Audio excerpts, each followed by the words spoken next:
Hi everybody. Hello. Am I audible and visible? Yes. Hi guys. Um yeah, yeah. I think I'm visible. Yes, hello everybody. Hello. Very good evening and once again everybody after a long time Andariki namaskaram ellargu swagatam. What's up everybody? How is the Josh? How is the Josh guys? Yes. I know I have taken a leave. I went home. I enjoyed thoroughly without any classes. I had a lot of fun, a lot of home food.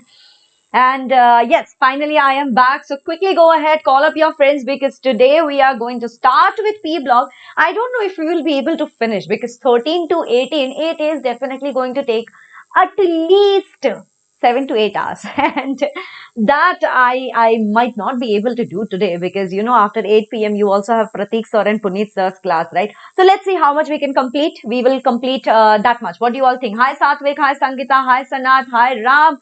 Long time, guys. Super happy to see you all. So, how are you all doing? Are you all doing great? Yes? And are you all ready? Please do sit with a notebook and a pen so that, Walaikum Assalam, bacha. Walaikum Assalam. Yes. So, please do sit with a pen and a notebook so that you also make the running notes with me and, and you all can basically learn from it later on. Yes. How many hours? I don't know, Anand, but I'm guessing definitely 3 to 4 hours. Yeah, definitely 3 to 4 hours. Okay. Hoi Deepika, welcome everybody. So chalo, let's begin with our P block everybody. Now P block, as you all know, which part of it is called as P block? You must have seen the what? You must have definitely seen the periodic table, isn't it? This is your periodic table, guys. And in the periodic table, can you all tell me which is the P block? Everybody that's written. Today's, the first slide only shows that group 13 to group 18. Bole to, where? Where is our P block, guys? Where is our P block, everybody? This. Right here is your P block. Yes, this right here is your P block. This side, the group 1 and group 2 is your what? It's your S block, and this side is your P block, right? In P block, you have different families. Yes, what do you call? You have different families. You have boron family, carbon family, nitrogen family, oxygen family, fluorine family, and the noble gas, obviously. All right, you have the noble gas, obviously. Now, in this particular block, you see that these boron, carbon, nitrogen, oxygen, these are boron typically is a non-metal, right? What is it? This is a typical non-metal. Whereas, so right now let's talk about the group 13, okay? Group 13 is basically, which is present in right side. Which side? This is P block. No? I'll have to see. I have forgotten again that which side is what can you see? Yeah, this is P block. Okay, guys, this is P block. The one that is on my left side, this is P block. This is S block, and one that is right behind me, the part that I'm covering. Yes, that is your D block. Correct, everybody? Yes. Okay. All right. Now you all know that boron, carbon, nitrogen, oxygen, fluorine. These are all non-metals, right? Yes, these are all non-metals. So in this case, in the P block, you have to understand this, not understand, but you have to know that, okay, that the group 1 and the group 2 elements, they were all metals. Do you remember? They were all metals, isn't it? Yes. Then we come to group D, right, or block D, like D block and the F block that we have pushed and out of the periodic table. These are also all metals, correct? So in the periodic table, there are mostly metals, correct? There are mostly metals. But then when you go to P block, in this category, in this block, what do you see? You see metals, you see non-metals, you also see metalloids. You also see metalloids. Who are metalloids? The one who shares its properties as a metal, as a non-metal. Basically they are both. Correct? Exactly. Understanding, everybody? All right.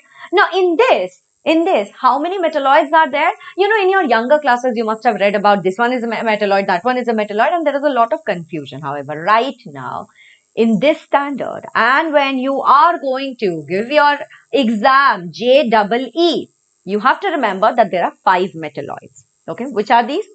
This germanium, all right, yes, then you have this arsenic, all right, then you have selenium, all right, then you have here antimony and tellurium. These 5 are your metalloids. And how are you going to remember it? How are you going to remember it? You need a mnemonic, isn't it? You need a mnemonic. So what is the mnemonic going to be? The mnemonic is going to be, write it down everybody, it's a little funny, but I think that's how you can remember it. So how do you remember it? Write down, goats are silly auntie. What do you remember? Goats are silly auntie. Okay, goats are silly auntie. What is goat?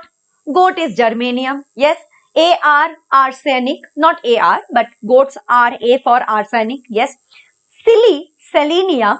SB is antimony, right? So anti and then tellurium is TY. So goats are silly auntie. These are your metalloids. These are your metalloids. Write it down everybody in the chat box right away. Goats are silly auntie. Write it down and remember it right away. Goats are silly auntie. Write it down everybody. Which ones are metalloids? Come on quickly. Which ones are metalloids, everybody? I need to know in the chat box. Hi, Shivanandan Babu. Hello, facts about history. Hi, Ram Vidun.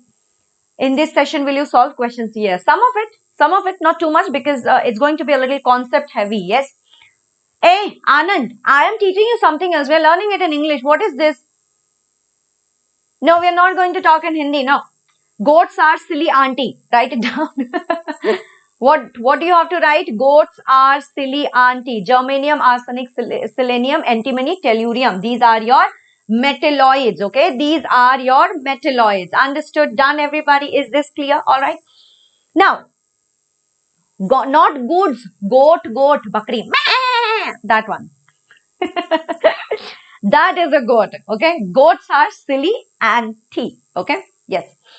All right, everybody. So we know that boron is a typical non-metal. However, aluminium, gallium, indium, thallium, and neonium, these are all your metals. However, neonium is a radioactive element. Okay, neonium is a radioactive element. Got it? Clear? All right. Yes.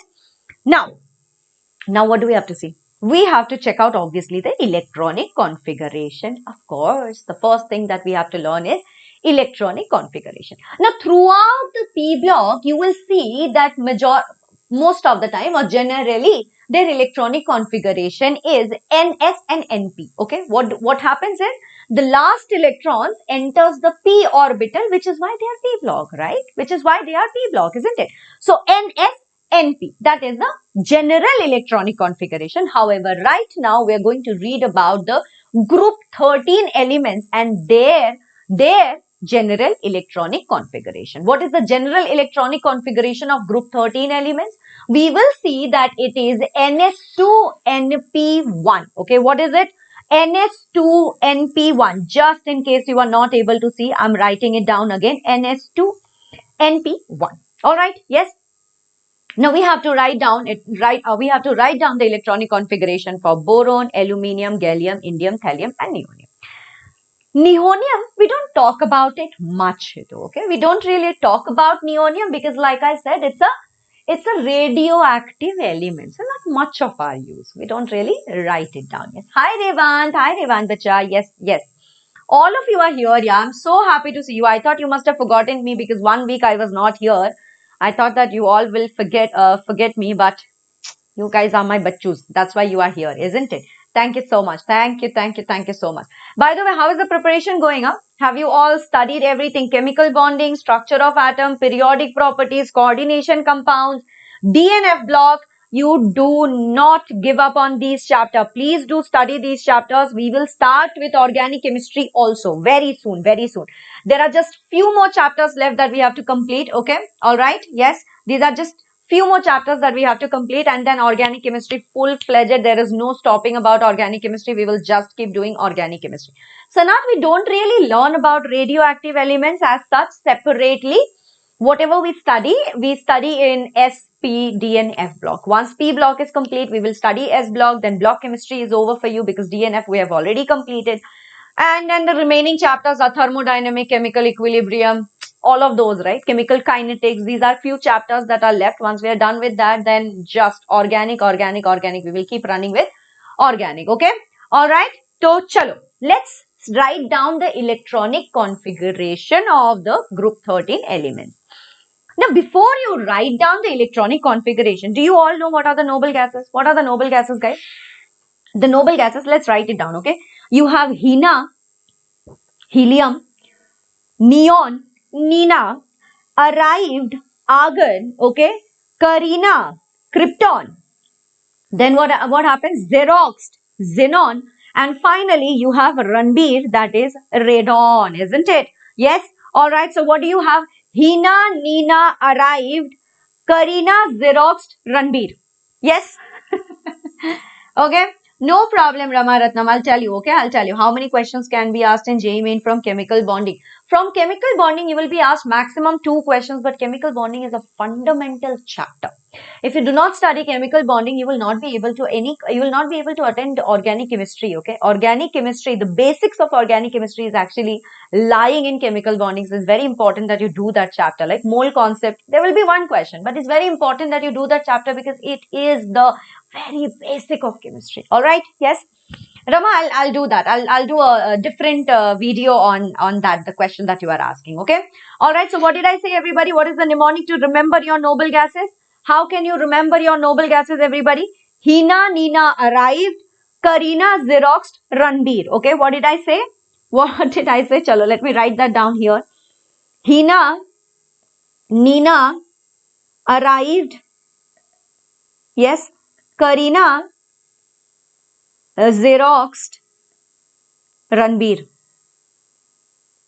Okay.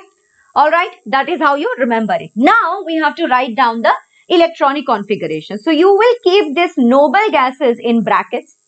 You will keep this noble gases in bracket. Okay. Like this in square parenthesis. And then you will write what is remaining. So you will write 2s2, 2p1. All right. 3s2, 3p1.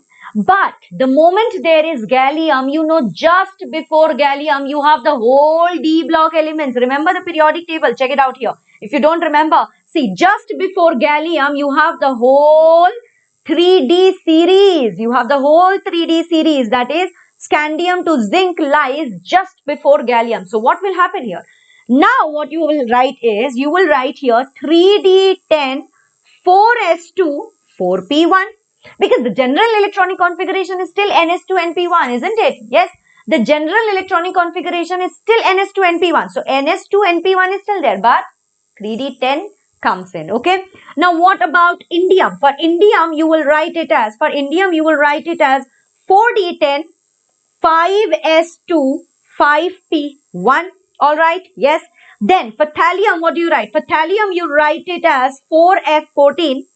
5d10, 6s2 and 6p1. Makes sense, everybody? Is it making sense or nonsense, everyone? Makes sense? Nonsense? Yes? Great. Okay. Finally, for neonium, what you write is, for neonium, it will be the same thing. 5f14, 6d10, 7s2 and 7p1. Is it done? And please do remember that this one is a radioactive element, and that is why we will not talk about it much.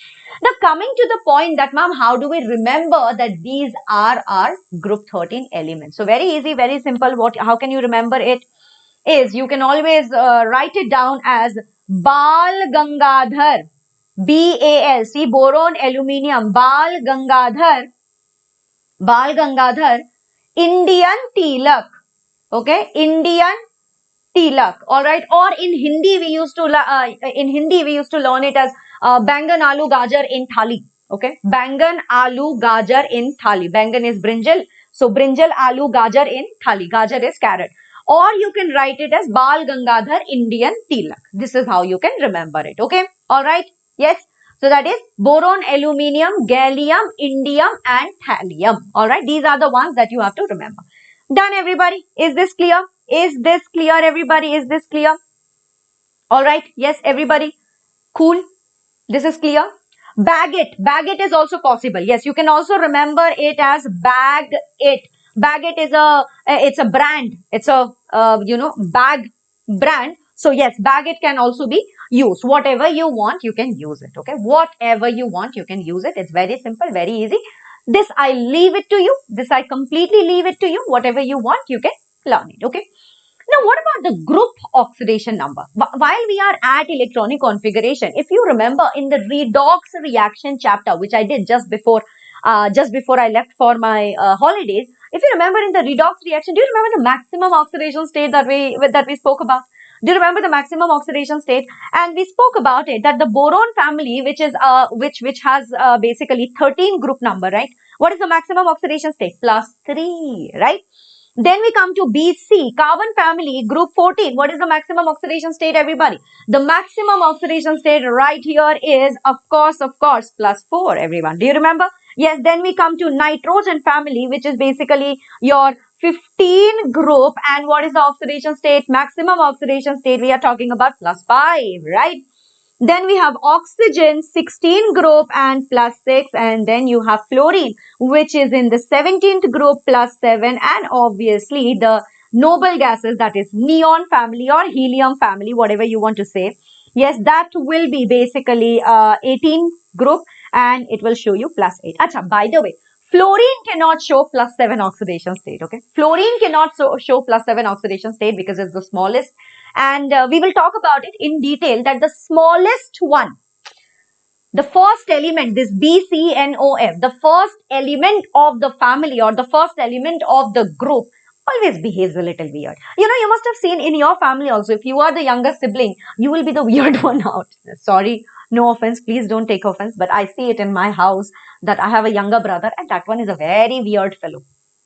Seriously, he's a very weird fellow, right? Now, whatever I have written here that you see now, guys, +3, +4, +5, +6, +7, these are all maximum oxidation state. Maximum oxidation state. What are these? These are all maximum oxidation state. This is not always the oxidation state that they show. They also show other oxidation state, but this is the maximum oxidation state. Clear hai, everybody? Is this clear, guys? Is this clear? Yes, this is clear or not?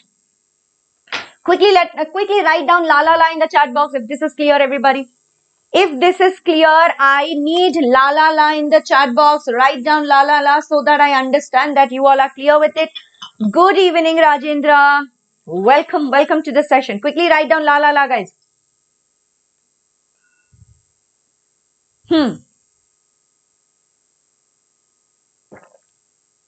Done.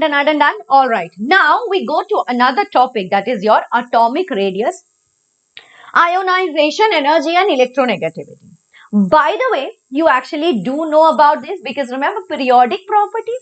In the chapter periodic properties, we have somewhat completed this. However, it is my duty to let you know again. So here we go, everybody.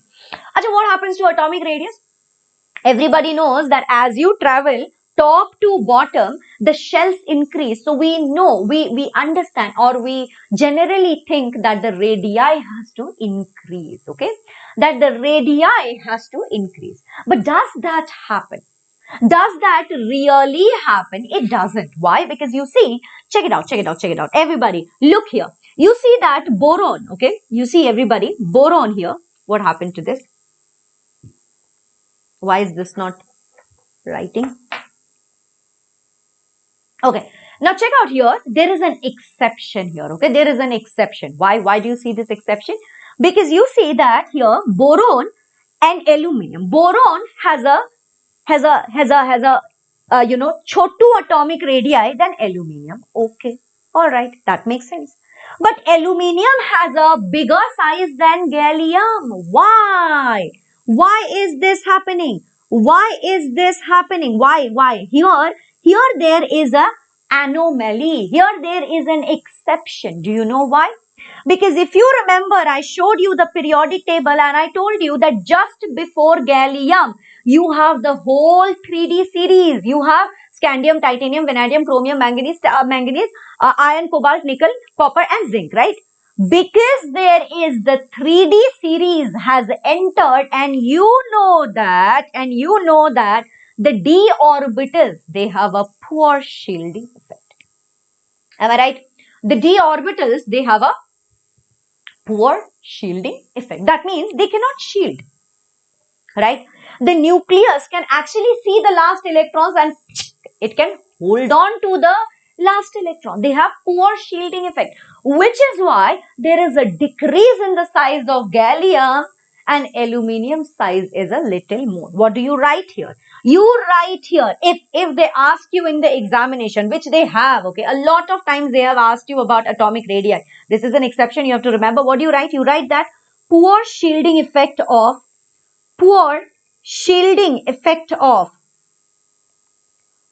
d orbitals. Yes, poor shielding effect of d orbitals.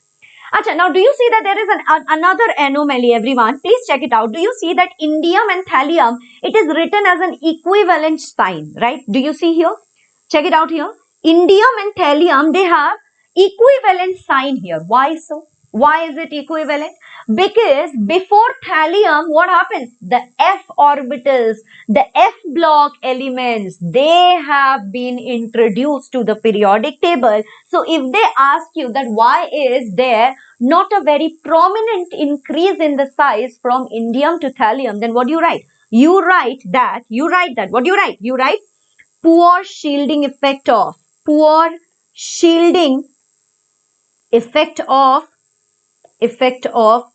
f orbitals. Okay, f orbitals. Is this clear, everybody? Is this clear till now, everyone? Yes?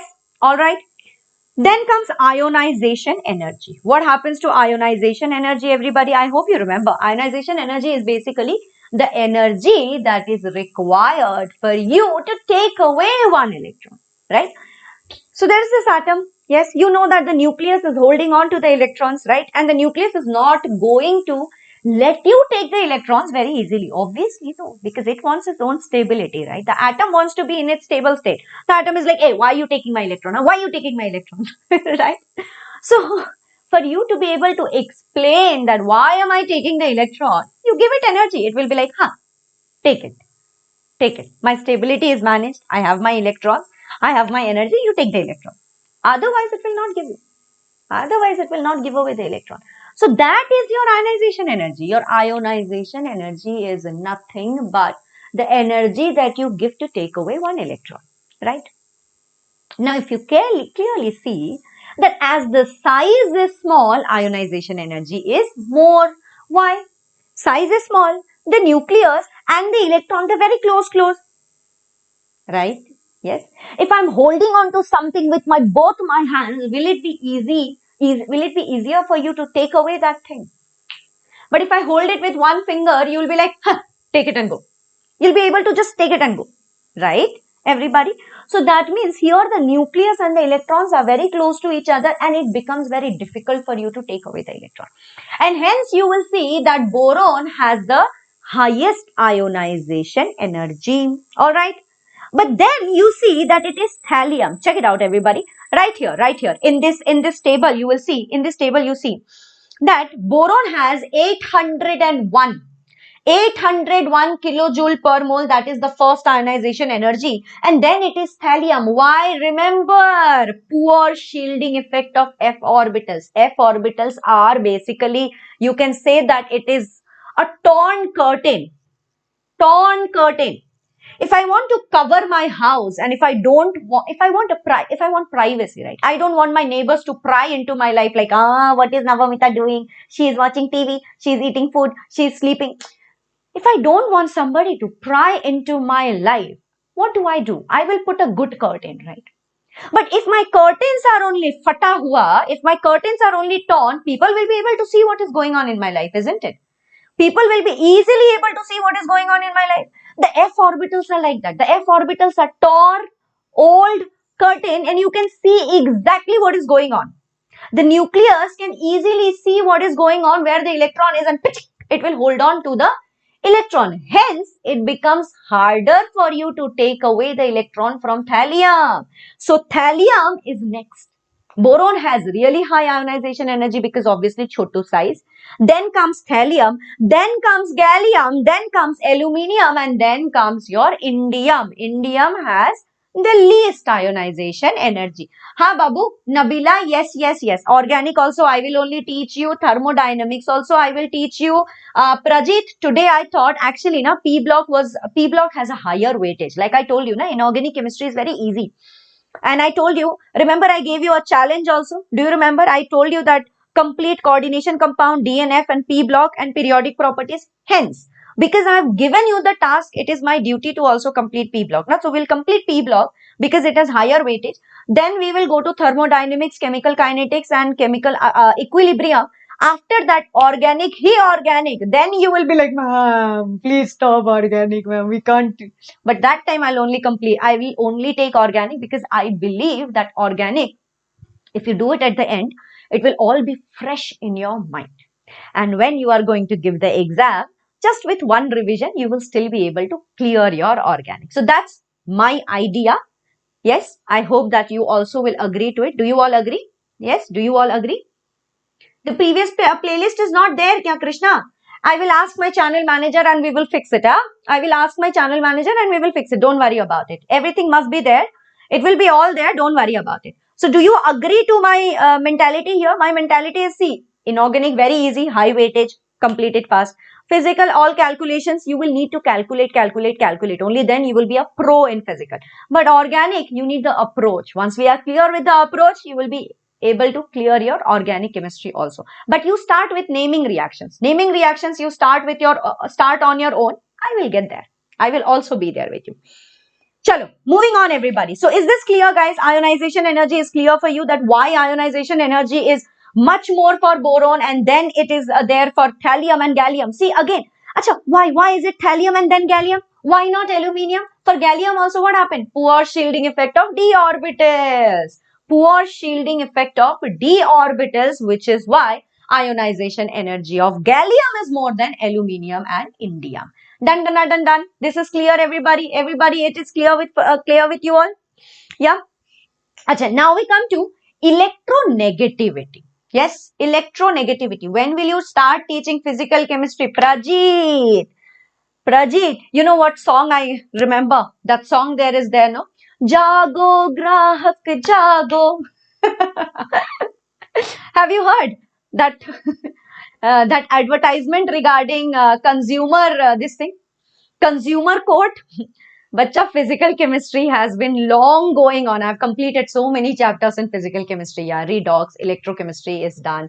Mole concept is done. Mole concept and stoichiometry is done, right? I think only states of matter is done. That is, gaseous state is over. Solid state is over, right? The only part that is remaining are 2 to 3 chapters in physical chemistry is left. It's a remaining that I haven't completed, which is thermodynamics, chemical kinetics and equilibrium. These are the 2 to 3 chapters that are remaining in physical chemistry. So, bacha, wake up and start studying. It's all there. I have already completed. You can't tell me that, ma'am, you are slow. I'm not slow. I've been completing the chapters. You are the one who has not seen. Chalo, moving on, everybody. Now we come to electronegativity. Achha, what is electronegativity? What is electronegativity? Do you remember when I taught you periodic properties? I told you that most of the properties are basically to do with one electron. But electronegativity is where attraction of bonded electron or attraction of a shared pair of electron. Okay, attraction of a shared pair of electron. Same example I'll give you. See, in this channel, you must have seen that. When I was absent, like right now when I was not taking classes, did you see that Pratik sir and Puneet sir, they both started doing a lot of sessions? Why? Because this channel is our shared responsibility, isn't it? We are supposed to take care of the channel. We are the ones who are going to be answerable if something wrong happens to this channel, isn't it? So did you see that the moment I was not taking classes, they both started taking more classes? Why? Because shared responsibility. They pulled the responsibility. They're like, oh, Nabamita Ma'am is not there, so we have to pull the channel. Yeah. What did they do? Shared responsibility. They pull the channel. Exactly. So when there is a bonded electron, there is a shared pair of electron, somebody who pulls it closer to them, they are more electronegative. Which is why we say that fluorine is the most electronegative. Actually, it's not. Chlorine is the most electronegative, but we mostly say, right, fluorine is the most electronegative. Fluorine is the most electronegative, right?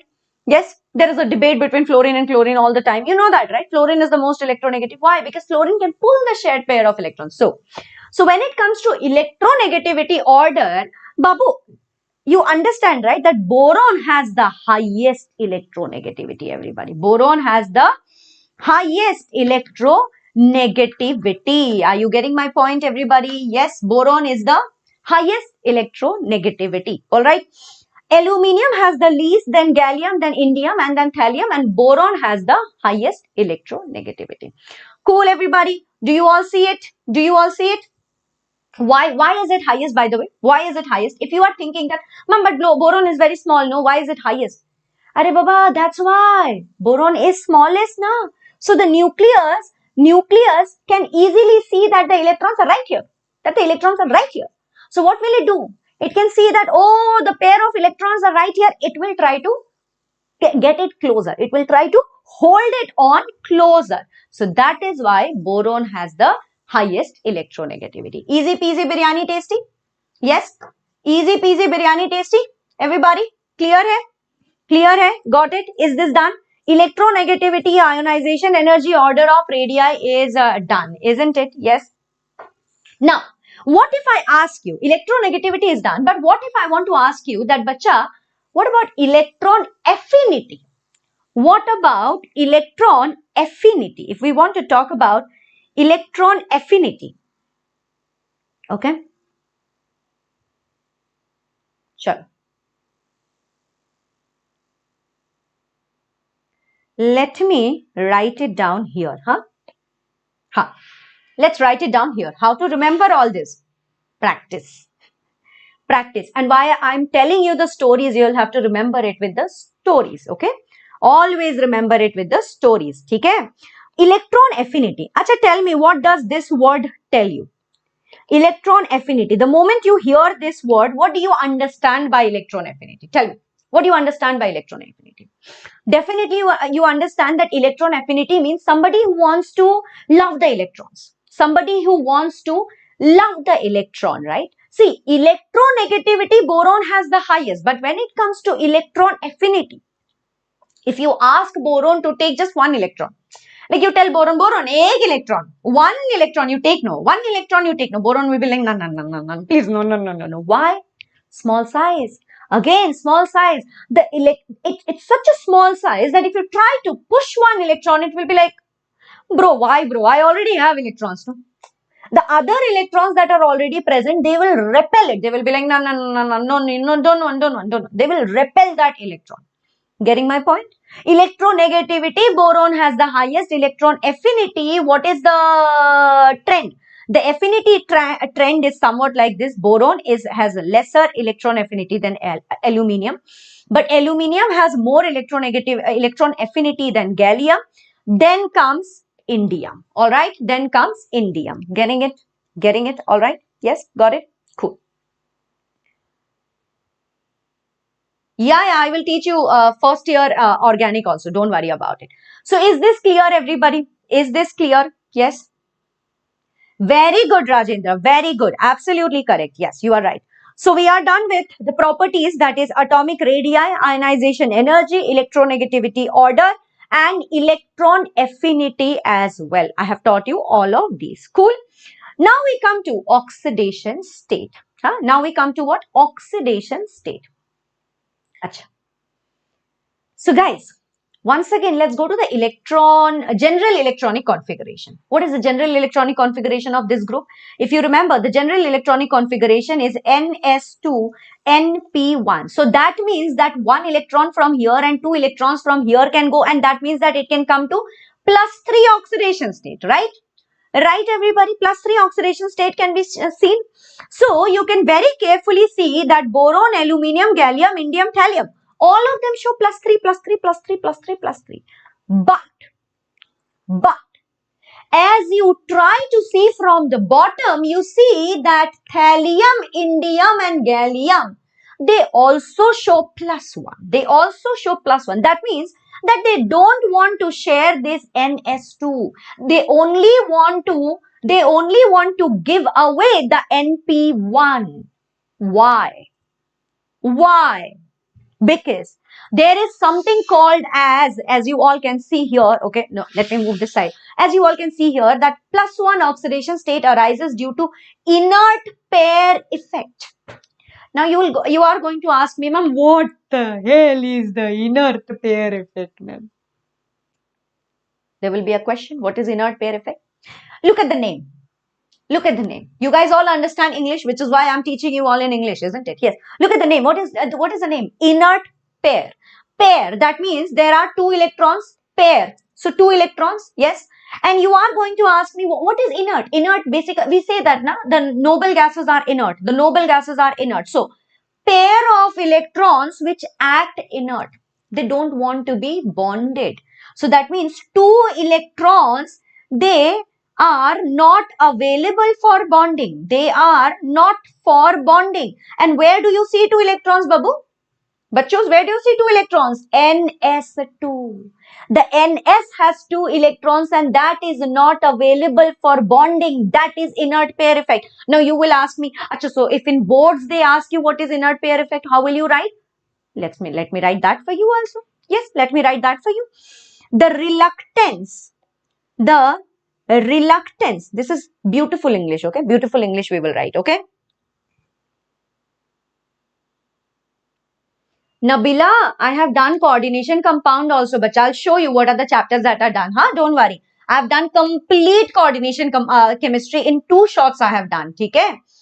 When did you come from Guwahati? Just yesterday. Yesterday I came. Yesterday I thought of taking a session, but day before yesterday I did not sleep the whole night. I had to attend my friend's wedding. You can see all this mehendi and everything, right? So I had to sleep.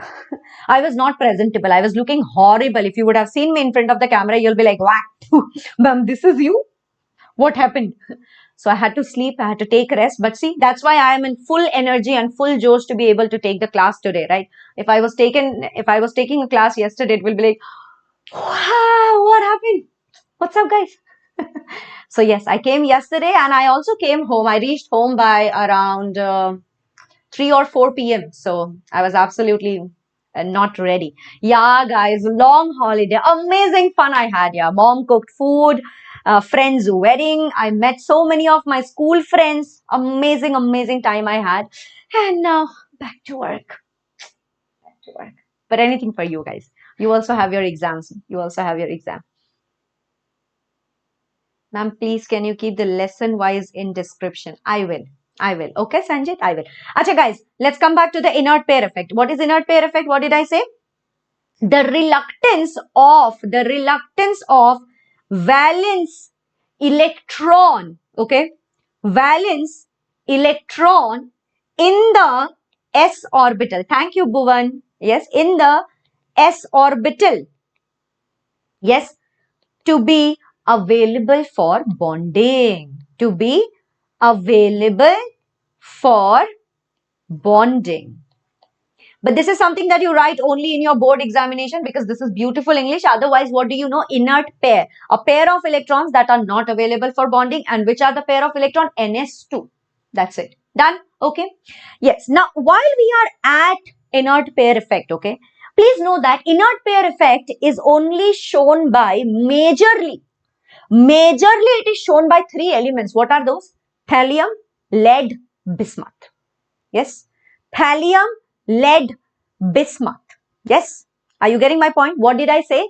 The inert pair effect, majorly in the whole p block elements, you will see that majorly it is exhibited by thallium, lead and bismuth. Thallium, plumbum, Bi. TL, Bi. Remember this. The moment you remember this, you know that Pb will be more stable in +2 oxidation state. Thallium is more stable in +1 oxidation state, and bismuth, as and when we read about it, that time you will know. Okay. All right. So everybody, when we see this, we see that thallium is more stable in the +1 oxidation state. Okay. Thallium is more stable in the +1 oxidation state. Remember this, everybody. What did I say? Tl+1 is more stable than Tl+3. Why? Inert pair effect. Inert pair effect. Also, do you clearly see this, everybody? That for +1 oxidation state, as you go down the group, it increases. But for +3, bottom to top, it increases. Bottom to top, it increases. +1, top to bottom, it increases. Yes. Am I clear, everybody? Is this clear, guys? Is this clear? All right, let me write that down as well here. Let me also write that down here. Oxidation state now. Let me write that down. What am I saying? I'm saying that stability of higher oxidation state of higher OS, okay? Higher OS decreases top to bottom. Clear? All right. And stability of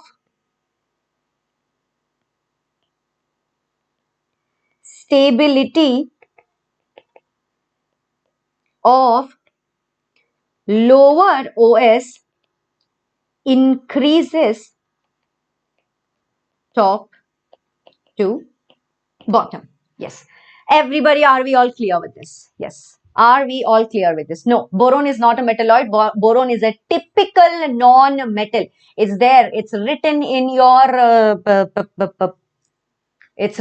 NCRT. Yes, Sanjeet. What is it? All right. Yes, so everybody, are we understanding? Achha, by the way, if by chance, if in your board examination they ask you that why is Tl+1 more stable than Tl+3? First of all, you write that it is because of inert pair effect. But do you think you know the reason that why inert pair effect is seen? That's because, remember, 4F14 and 5D10 both are there, right? 4F14, 5D10, then comes 7S2 and 7P1. So, bachus, do you see that 4F14, 5D10, both of them has got worst shielding effect, right? Both of them have a really poor shielding effect. So, poor shielding effect, because of poor shielding effect, now you understand that 7S, S orbital is spherical in nature, isn't it? S orbital is spherical in nature. So, S orbital, which is there, the 4F and the 5D, they are like, they will be telling the nucleus, go and attract the S2. No worry. Because these two does not have the capacity only to shield, right? If these two were shielding, that S orbital would be available for bonding. But because these two have very, very, very poor shielding effect, the S orbital is absolutely crystal clear, visible to the nucleus, and the nucleus can hold on to the electrons, and that is why the S orbital electrons are not available for bonding, which is inert pair effect. Understood? Telugu Academy is equal to NCRT? Yes. For EMCET, when you are studying for EMCET, Telugu Academy is very, very, very useful. Okay. Tomorrow also is there a class? Of course, Sahitya. Now that I am back, do you think that I'm not going to take class? I also had a great holiday. So yeah, I will be taking class. Let's see how much we can complete of P block. I will try to take the class till 7:38 p.m. After that, Puneet sir and Pratik sir also has class. I don't want to disturb their session. So I will take the session till 7 to 8 p.m. After that, I won't take session. After that, we will again continue it tomorrow. Okay. All right. So everybody stick with me till 7:30 or 8 p.m. Okay. Everybody, I want you all to stick with me till 8 p.m. For JEE, ma'am, Telugu is not. For JEE, I would suggest you read NCRT also, bacha. I will suggest that you should study NCRT because from NCRT, we directly see questions, we directly see questions in JEE, okay?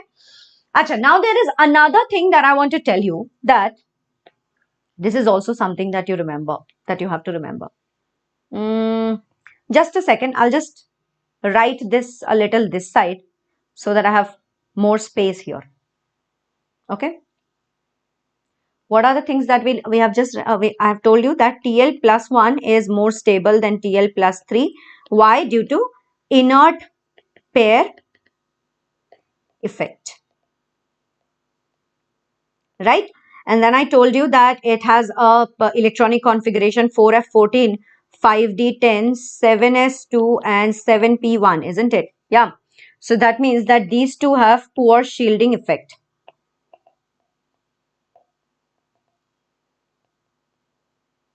Now one question. Okay. One question. Check it out here. TL. Okay. TLF3 and there is TLI3. Can you tell me in these what will be the oxidation state of thallium? What will be the oxidation states of thallium? What is the oxidation state of thallium in TLI3 and what is the oxidation state of thallium in TLF3? Any idea, please? Any idea, please? Okay. Yes. Very good, Sanjit. Very good. You should. You must listen. Yes. Ram, I will be taking the class from 4 p.m. Why don't you do me a favor? You come back and then you watch the session, okay? Come back and watch the session. Very good. Very good. TL will show you +1 oxidation state in TLI3. Yes, but in TLF3, you know that fluorine will have what? 3F minus, right? F minus, F minus, F minus. If it is 3F minus, what will TL show you? TL will show you +3 oxidation state. And you know that fluorine is the most electronegative. Whenever there is fluorine, you will see that it will show you that oxidation state. Whenever there is fluorine, TL is not compatible enough to show you +1. It will show you +3 because there is fluorine that is standing. Right? There is fluorine that is standing. At that point of time, nothing else matters. You will have to write +3 oxidation state. Is this clear? Is this clear? This is an exception. Do remember it, okay? This is an exception that you have to remember it. Everything is clear, guys? Till here, everything is clear? Tell me, any doubt till here? Any doubt till here, everybody? Any doubt till here? None? Everybody is clear with it? Yes? All clear, guys? All clear? Yes, Rajendra, you are absolutely right. You are absolutely right. Shall we continue with physical property? Very good. La la la has come. Amazing.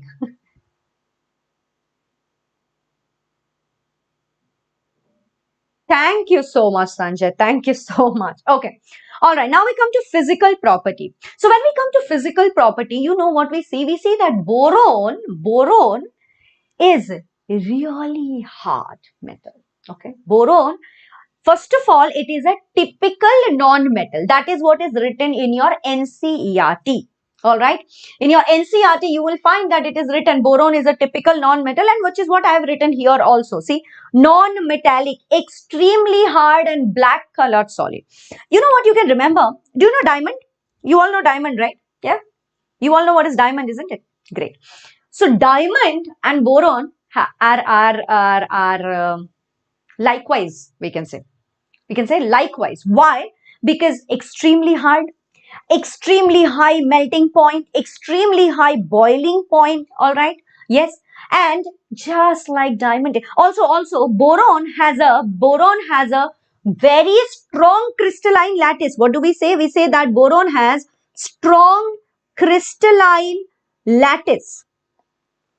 Strong crystalline lattice, and this lattice has a name. This lattice has a particular name. Do you know what is the name? The name is, it is called as icosahedron. What is it called as?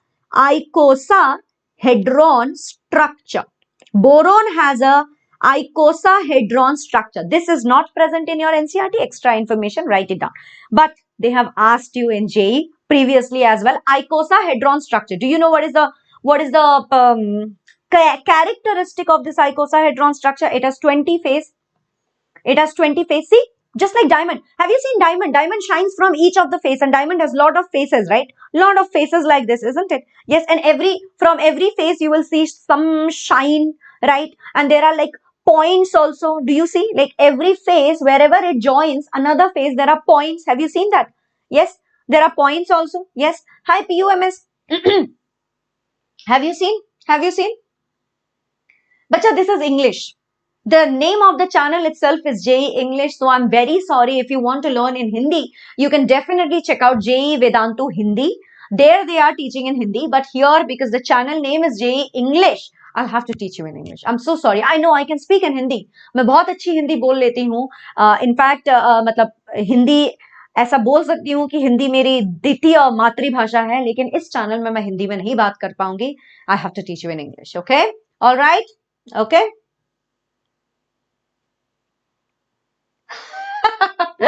Vishal, let's not.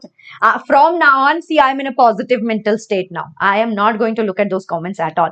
Anyway, icosahedron structure, it has 20 faces, okay, 20 faces, and it has how many corner points? 12. There are 12 corner points, okay. It kind of, you know, like diamond. You can say that it is like diamond, okay. All right, everybody, is this much clear? Now, boron also has two isotopes, okay? Boron has two isotopes. Again, this is written in your NCERT that boron has two isotopes. In fact, the abundance is also written in your NCERT that one of them is present in 81% and the other one is present in 19%. There are two isotopes, that is boron 10 and boron 11, okay? Boron 10 and boron 11. Boron 10 is less abundant in nature, that is present in 19% in abundance, whereas boron 11 is 81%. It is majorly found, okay. It is majorly found. All right, everybody, what did I say? Boron has two isotopes. Boron has two isotopes, everybody. What are those? B10, B11. B10 is found 19% abundant. This is 81% abundant. Clear, everybody? This much is clear, guys? Yes, this much is clear.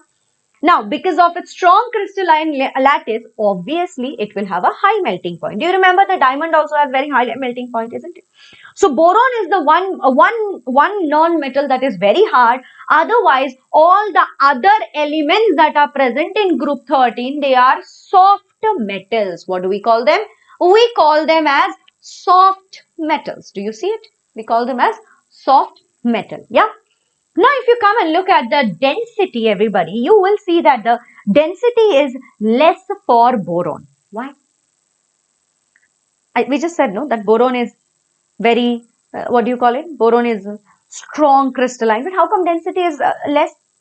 Arey Baba, density is directly proportional to mass, isn't it? Density is equal to mass by volume, is directly proportional to mass. Mass is less, density is less, mass is more, density is more, isn't it? So what do you think as you go down the group? Obviously, as you go down the group, the lower metals, they have higher densities. They have higher masses. Atomic mass increases, not top to bottom.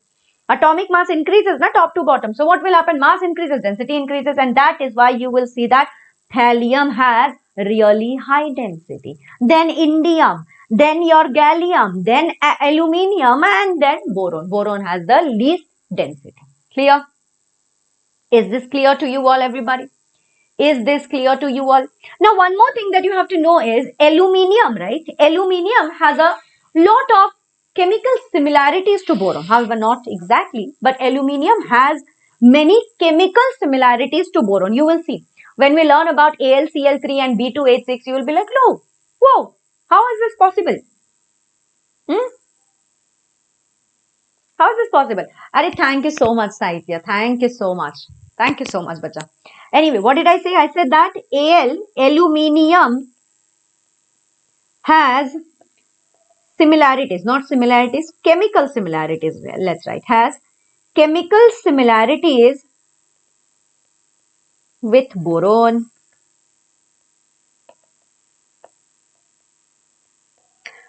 All right.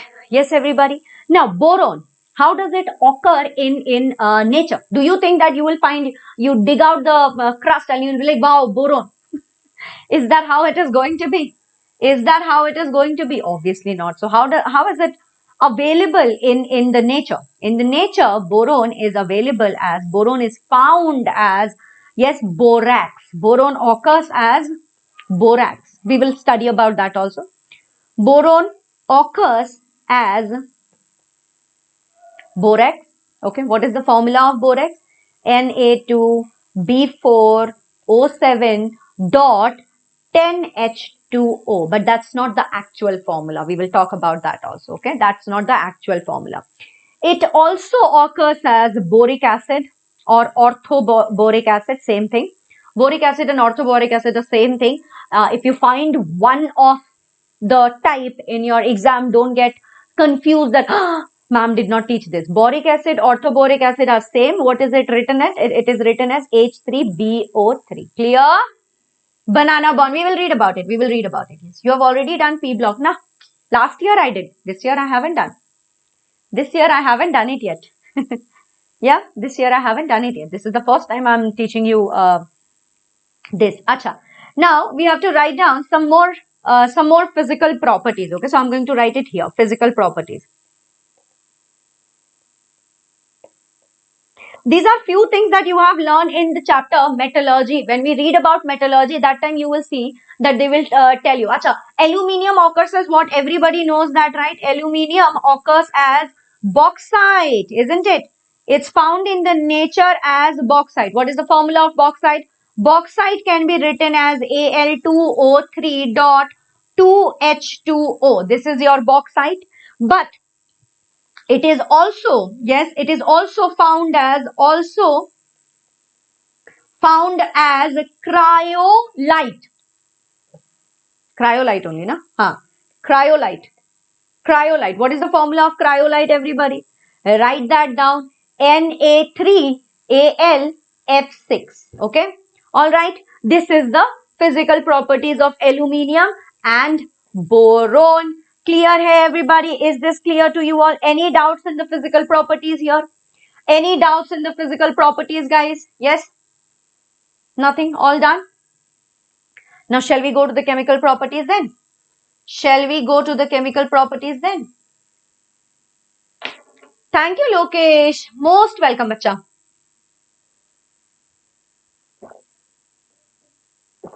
Are we done?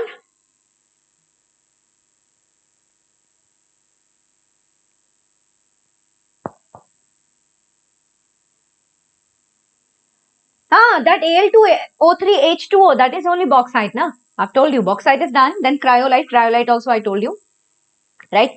Now, shall we move to chemical properties? Everybody done?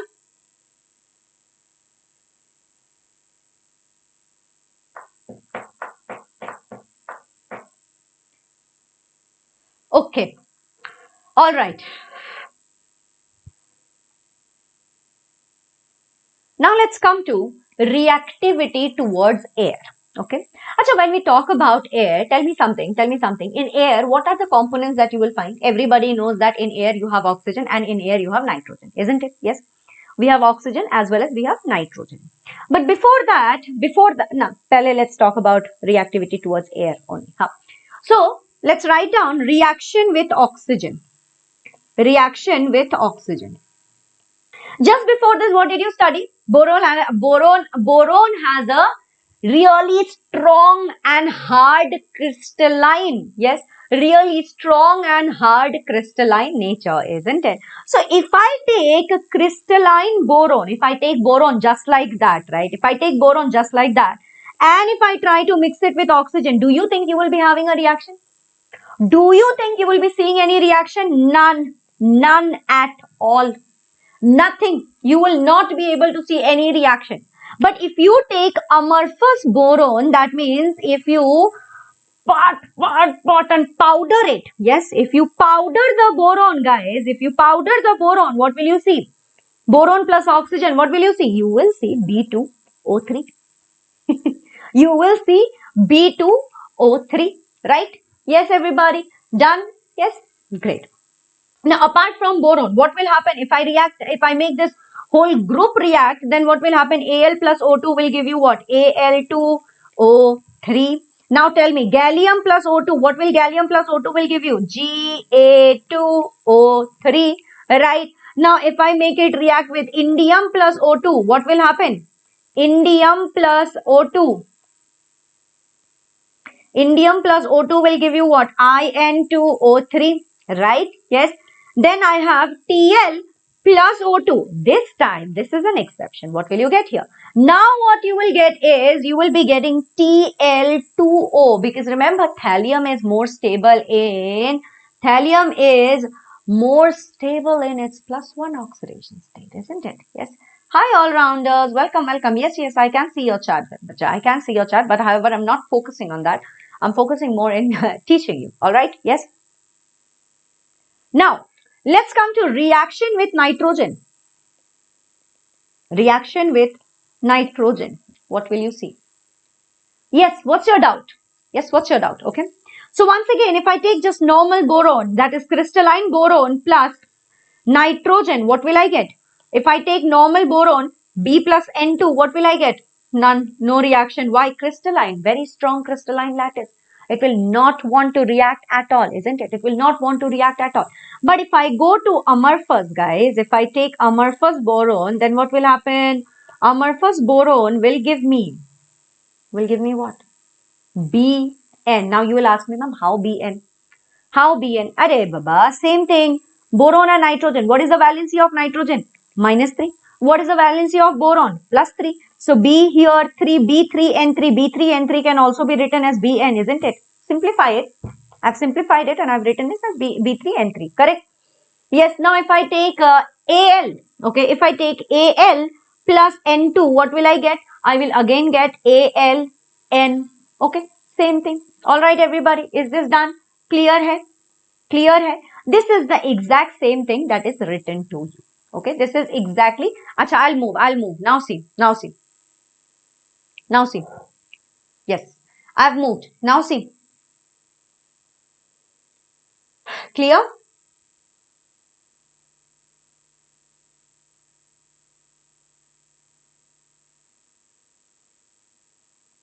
All clear?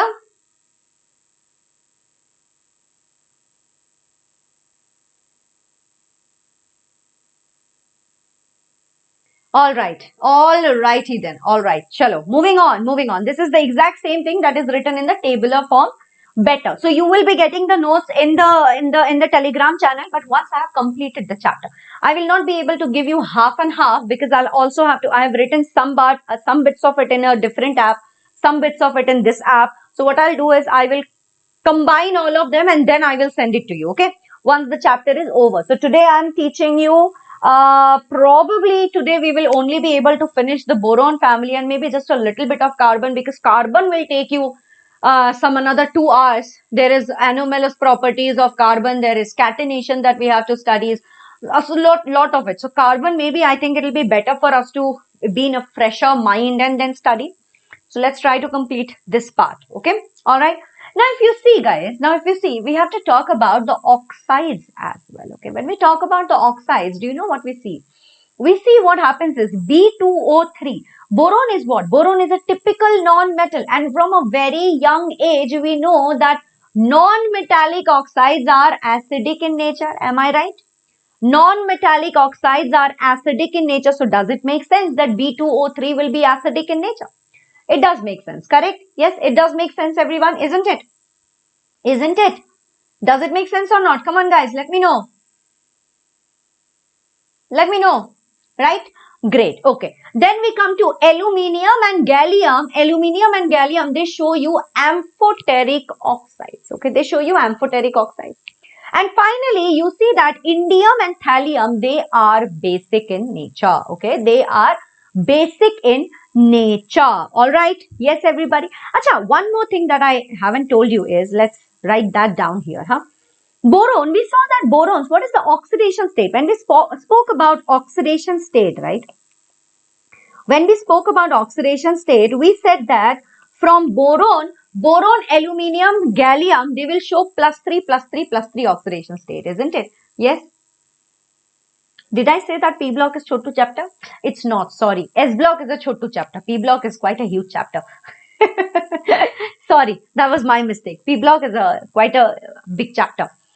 Anyway, oxidation state. What is oxidation state? Boron, aluminium, gallium, they show you +3 oxidation state, right? I told you that. But thallium, indium, they also show you +1 oxidation state, isn't it? Now, do you know one thing? That boron, it does not form a +3 ion. It cannot give away all the 3 electrons and it cannot form ion. But in a compound, it shows you +3 oxidation state. Are you understanding what did I say? I said that boron does not form, okay? Boron does not form +3 ion, but it can show +3 oxidation state in a compound. Compound बोले तो बच्चों, compound बोले तो BF3, BCl3. Yes, these are the times when you see that boron is in its +3 oxidation state. If you see just boron, boron will not be able to show you +3 ion. Am I clear? Am I clear, everybody? Yes, yes, yes. All right. Now let's come to overall oxide of the P block. Okay, let me tell you the overall oxides of P block, all the oxides of P block. And let's just break a little bit of myth. There are certain myths that are there in oxides that we are going to talk about right now. Okay, so what do we have? We have acidic oxides. Which ones are the acidic oxides, guys?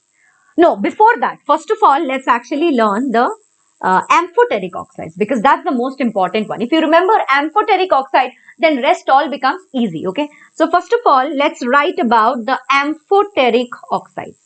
Amphoteric oxides you have to remember. Okay, amphoteric oxides, guys. What are the amphoteric oxides? Okay, remember we have studied about amphoteric oxide even when we studied group D and F block. Yes, and even when we studied redox reactions, we have studied about amphoteric oxides. Do you remember, everybody?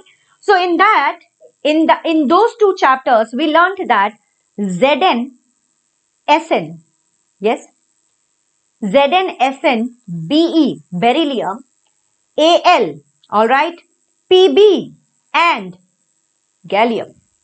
These will always be amphoteric oxide no matter what is the oxidation state. It doesn't matter what is the oxidation state, but they will always be amphoteric. Always amphoteric oxide. Alright, yes. Now, there is another part of it. Which ones are amphoteric oxide? As, alright, iron, alright, Sb, then you have chromium, alright, vanadium and tellurium. Yes, what do you write here? +3, +3, +3, +3. This is in +5 and this is in +4. These ones will again be your amphoteric oxide only in this oxidation state. Only in this oxidation state they will be amphoteric, not otherwise. Not otherwise. Do you remember that in D and F block? Do you remember that table that we read? That table that we read, as you increase the oxidation state, they become acidic, acidic, acidic. In the lower oxidation states, they are basic in nature. Do you remember that, everybody? In the lower oxidation state, that is +1, +2, +3, they are acidic in nature. As you increase, the moment you take it to +4 or +5, it is amphoteric, and then in +6 and +7, it is acidic in nature. Does everybody remember that or not? Yes, so from there, I think you can correlate it and you can understand that. You can understand, see, vanadium is from D block. Vanadium is from D block, isn't it? Chromium is from D block. So do you see? Do you see what is happening here? So these are the amphoteric oxide. Now, once you remember the amphoteric oxides, now we come to your acidic oxides. Now we come to your acidic oxides, everybody. Okay? All right. Which ones are acidic oxides, everybody? Which ones are acidic oxides? Now, before that, let's do neutral oxides. Neutral oxides. There are also neutral oxides. Which ones are neutral oxides? Any idea? Very easy, very simple. That is CO, carbon monoxide, NO, and N2O. These are your neutral oxides. Okay. Then we come to your acidic oxides, everyone. Which ones are acidic oxides, guys? Acidic oxides are CO2. All right. Then you know SO3, sulfur trioxide, carbon dioxide, basically non-metallic oxides. Yeah, non-metallic oxides are acidic oxides. What are they? Non-metallic oxides are acidic oxides, because we know that, isn't it? Non-metallic oxides are acidic oxides. Metallic oxides are basic oxides. Don't we know this? We know this from a very, very, very young age. Now, what about the metalloid? When the metalloids, when they form oxides, what will happen? Metalloid oxides, when the metalloids, they form oxides, do you know what happens?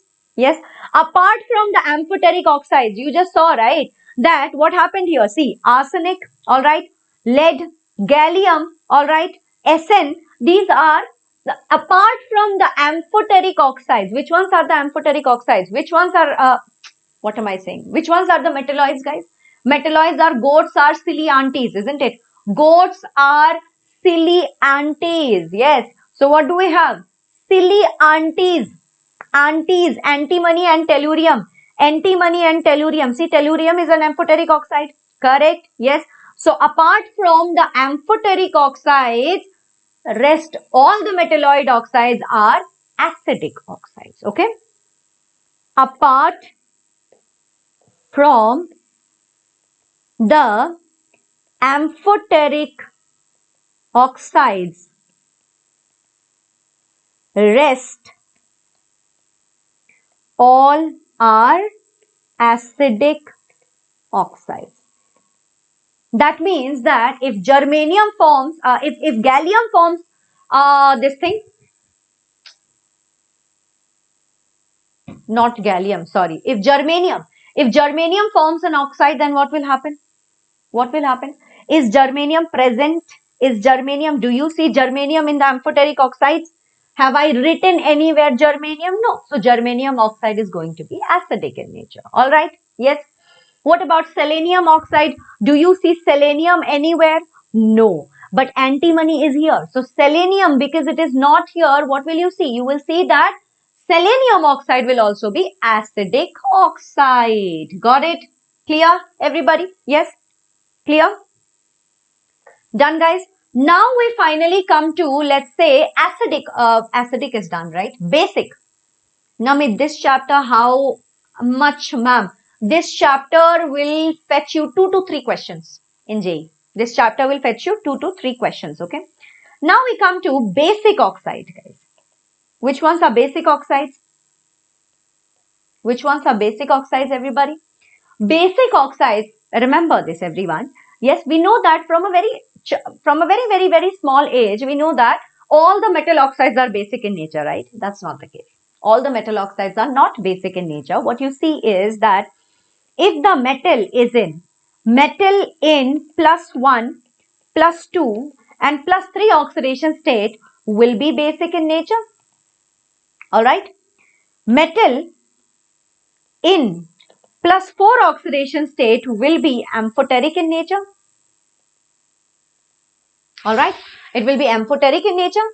And metal in +5, +6, +7 oxidation state will be acidic oxide. I just told you. Do you remember from DNF blog?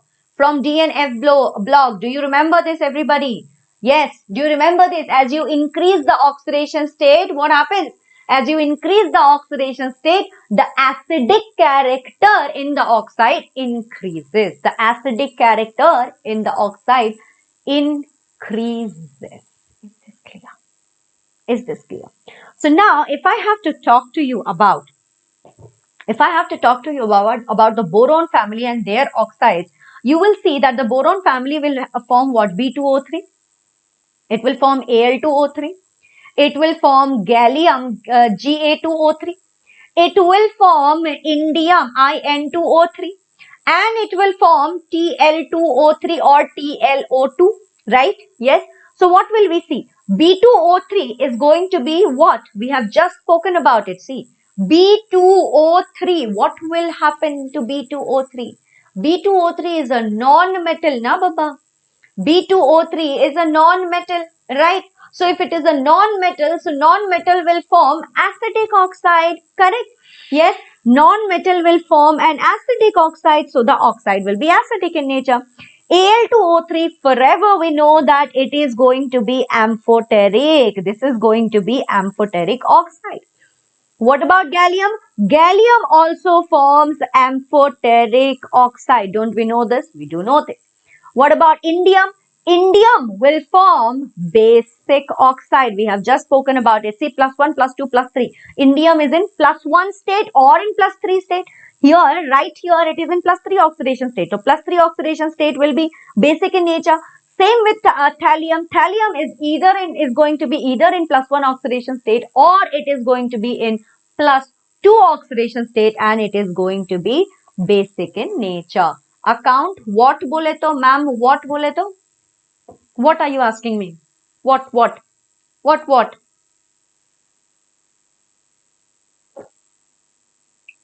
Hmm? I'm giving you an overview of, hi game squad, giving you an overview of all the oxides that we're going to learn in 14, 15, 16, 17 groups, right? Most of the oxides that we're going to read. I'm just giving you an overview of all of this. So are you all clear with these things that I have just told you, everybody? Oxidation state. Boron does not form +3 ion, but it can show you +3 oxidation state in a compound. Then I told you about oxides, amphoteric oxides. These are the ones that you have to remember. Which one? Can you please make a mnemonic out of it? I'm not very sure how to make a mnemonic for this, but can you make a mnemonic in English for this? There is Zana, Sana, Zana, I don't know. How do you write it? ZNSNBEAL, PBGA. Make a mnemonic for this and remember it, okay? And then you have ASFE, SB, CR, V, and TE. Arsenic, iron, antimony, chromium, vanadium, tellurium. Alright, these are the ones that will always show you amphoteric oxide. Then I told you about neutral oxide. Carbon monoxide, NO and 2O are always neutral. Acidic oxides, non-metallic oxides are acidic oxides. So boron is a typical non-metal. That means what will happen? It will be a acidic oxide, right? Do you remember this? Then we spoke about the metalloids. When the metalloids, they form oxides, apart from the amphoteric oxides, whatever else is there as a metalloid oxide, they will be acidic in nature. Then we spoke about which ones are going to be basic oxide. If the metal is in +1, +2, +3 oxidation state, it will be basic. If the metal is in +4 oxidation state, it will be amphoteric. If the metal is in +5, +6 or +7 oxidation state, it will be acidic oxide. Now, if I ask you questions, okay, let's do some questions, everybody. Chalo, let's do some questions. What if I give you, let's say, chalo, CO and CO2, which one is what? Carbon monoxide and carbon dioxide. Which one is acidic? Which one is what? Vishal, I need it in this thing, yeah. I need it in English, bachu, not in Hindi. Not in Hindi. I need it in English. You will have to tell me in English. Chalo. Anybody? Anybody? Let's see. Here. CO, CO2. What are these going to be? CO2 is going to be acidic. If you remember, I have just told you some time back. But you also know that CO is going to be neutral, isn't it? Now, if I write that SiO and what do you have? SiO2. What will you see? What will you see? SiO, it does not even exist, okay? So, let's remove SiO from here. Or let me highlight it. SiO does not exist, okay? SiO2, this is going to be acidic, obviously. This is going to be acidic, obviously, right? Yes. Very good. CO2 is a Lewis acid. We will talk about that later. Then, let's say that we have GeO, germanium oxide, and you have GeO2. What will you? Yes, 11th wale, you should definitely watch because I'm doing group 13. Group 13 is present in class 11th standard, isn't it? What about this? What about this? Hey, what about this? Germanium. This is also going to be acidic. Yes, this is also going to be acidic. All right. Then you come across SNO. You come across SNO2. You come across PbO. You come across PbO2. You come across Pb3O4 and you come across Pb2O3. All right. Yes. Then what will you see? You will see that these all of them are what? Amphoteric in nature. How to find acidic and basic nature? Rohi, you know I have a very famous dialogue. This is called as after, in Hindi, it says that सात खंड रामायण के बाद सीता किसकी पिताजी है. That means after the whole Ramayan, you are asking me, ma'am, who was Sita, ma'am? Who was Sita, ma'am? So, bacha, once again, I have given you all the things about oxides. Please understand that amphoteric oxides. Which ones are amphoteric oxide? Zinc, tin, beryllium, aluminium, plumbum, lead and gallium, they will always be amphoteric in nature. Doesn't matter what is their oxidation state, but they are always going to be in amphoteric nature. All right. Now, if you come to As, Fe, Sb, okay, antimony, chromium, vanadium, tellurium, in these oxidation state, as you see in +3, +3, +3, +3, vanadium in +5, that is V2O5, and tellurium in +4 oxidation state will always be amphoteric in nature. All right. These are going to be amphoteric in nature. All right, everybody. How to find oxidation state? Allah. Don't redox reaction. Who will do that chapter? Who will do this chapter, huh? Go watch that. Go watch that chapter. I've taught you how to find oxidation state. Baba re, you guys will kill me now or what, huh? Hi Venkat, hello. Now, I have told you that neutral oxides, carbon monoxide, NO and N2O, these are going to be neutral oxides. Acidic oxides, non-metallic oxides are acidic in nature. Don't you remember this? You have studied this, right? When you were younger, you have studied this. All non-metallic oxides are acidic in nature. Carbon dioxide is acidic in nature. Sulfur trioxide is acidic in nature. Haven't you studied that?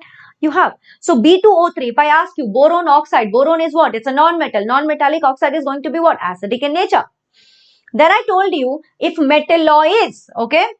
Why, ma'am? Why they are? Just learn now, Baba, what I'm telling you. Just learn that they are amphoteric. If you want to dive deep into it, I will require 12 sessions and I will still not be able to teach you P block. I'm telling you that you have to learn these things. These are the shortcut. These are the tips to remember. Even in your JEE exam, you will need tips and tricks, right? So just remember this, okay? Yes. Now, what did I say? Metallic oxides, they are, apart from the amphoteric oxide, rest all of them are going to be acidic oxides, okay? Then for metals, I have told you, if they are in +1, +2, +3 oxidation state, they are going to be basic.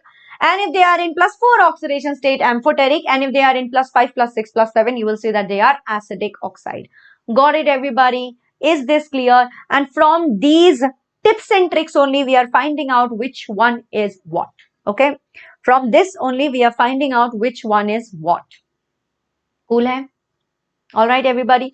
Chalo, let me give you another example. Okay. What about As2O5? What about As2O5? As2O5 is going to be what? As2O5 is going to be what, everybody?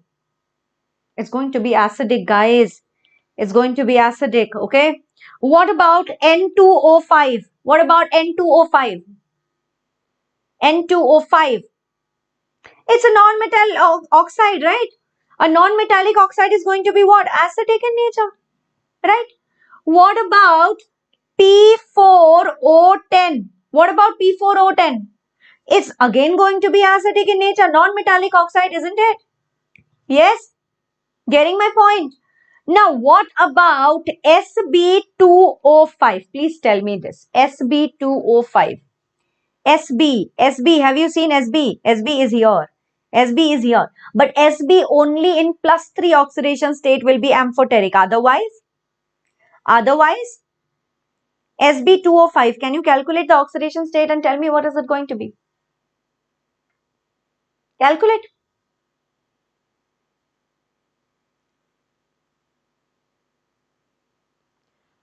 How to calculate oxidation state, right? How to calculate oxidation state? See, 2x plus 5 into minus 2 is equal to 0. If we write, then 2x plus 5 2s are 8. Yes, 8. So this 8 will go this side, right? Yes, this 8 is going to go that side. So that means that x is equal to plus 4 oxidation state. Can it be plus 4 oxidation state? I can't repeat this anymore. Calculate and tell me what is going to be Sb2O5. Chalo, I'll give you another example. I'll give you another question here. Practice, everybody. Practice. As2O3 is arsenic here. As is here, right? Now tell me what is As2O3. As2O3. Calculate and tell me what is it going to be. As is in plus 3 oxidation state. If it is in plus 3 oxidation state, what is it going to be? Amphoteric. Yes, it is going to be amphoteric. But I also asked you As2O5. As2O5, guys. O5. Right here, this is in plus 5 oxidation state. What is it going to be? Acidic in nature. Acidic in nature. Yes. Getting my point? Getting my point, everybody? Yes. Okay. Then we gave you Sb2O3. See, Sb is in plus 3 oxidation state. Yes. Sb is in plus 3 oxidation state. What did I ask you? I said Sb2O3. Sb2O3 is going to be amphoteric in nature, right? But if I ask you Sb2O5, what is Sb2O5 going to be? Sb2O5 will be acidic. Don't you remember? What did I tell you? What did I tell you? Which ones are metalloids? Goats are silly anti. Sb is what? Sb is what? You have all forgotten. Huh? Everybody has forgotten.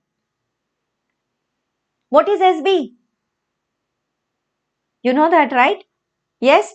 Now if I ask you Bi2O3, bismuth oxide, tell me what will it be? What will it be? Bi2O3. What is Bi2O3? Bi2O3 is acidic or basic? Come on, guys. One question you have to answer. One question you have to answer. Chalo. Chalo. Bi2O3. Bi2O3.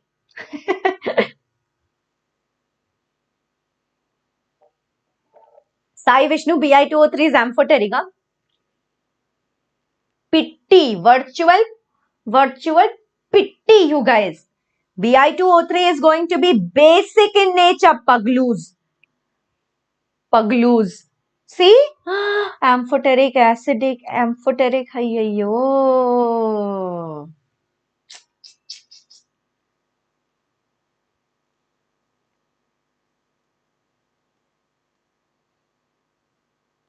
Okay, one question to you all. Bismuth is a metal or a non-metal? Bismuth is a metal or a non-metal? Bismuth is a metal, na?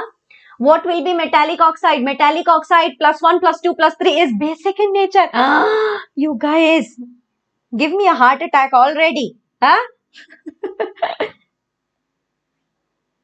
Guys, please note this down. Please note this down. You guys, all of you note this down. Only then you will be able to understand. And please remember this. Plus 1, plus 2, plus 3. It's basic. Hey, Ram Vidun, bismuth is metalloid, it seems. Metalloids, there are 5 metalloids that you have to remember. Goats are silly aunties. Goats, germanium. Right? Yes. Okay. Then what do you have? What do you have? Arsenic. Okay. Alright. Then you have silly. Silly is selenium. Antimony, tellurium. These are the ones that are metalloids. Oof, oh. Can we look if there is more oxygen then it is acidic? No, reflector. I've told you what you have to remember and how you have to remember, okay? You have to remember it with the help of the oxidation state, okay? Yes, you have to remember it with the help of the oxidation state. Cool. Money Drons, how about you quickly finish your class 10 and then come to my class, okay? I cannot teach you class 10 and class 11. It'll be a huge dose for me. How will I teach you so many classes, Bachu? How will I teach you so many classes, huh? Not possible, no? It's not possible.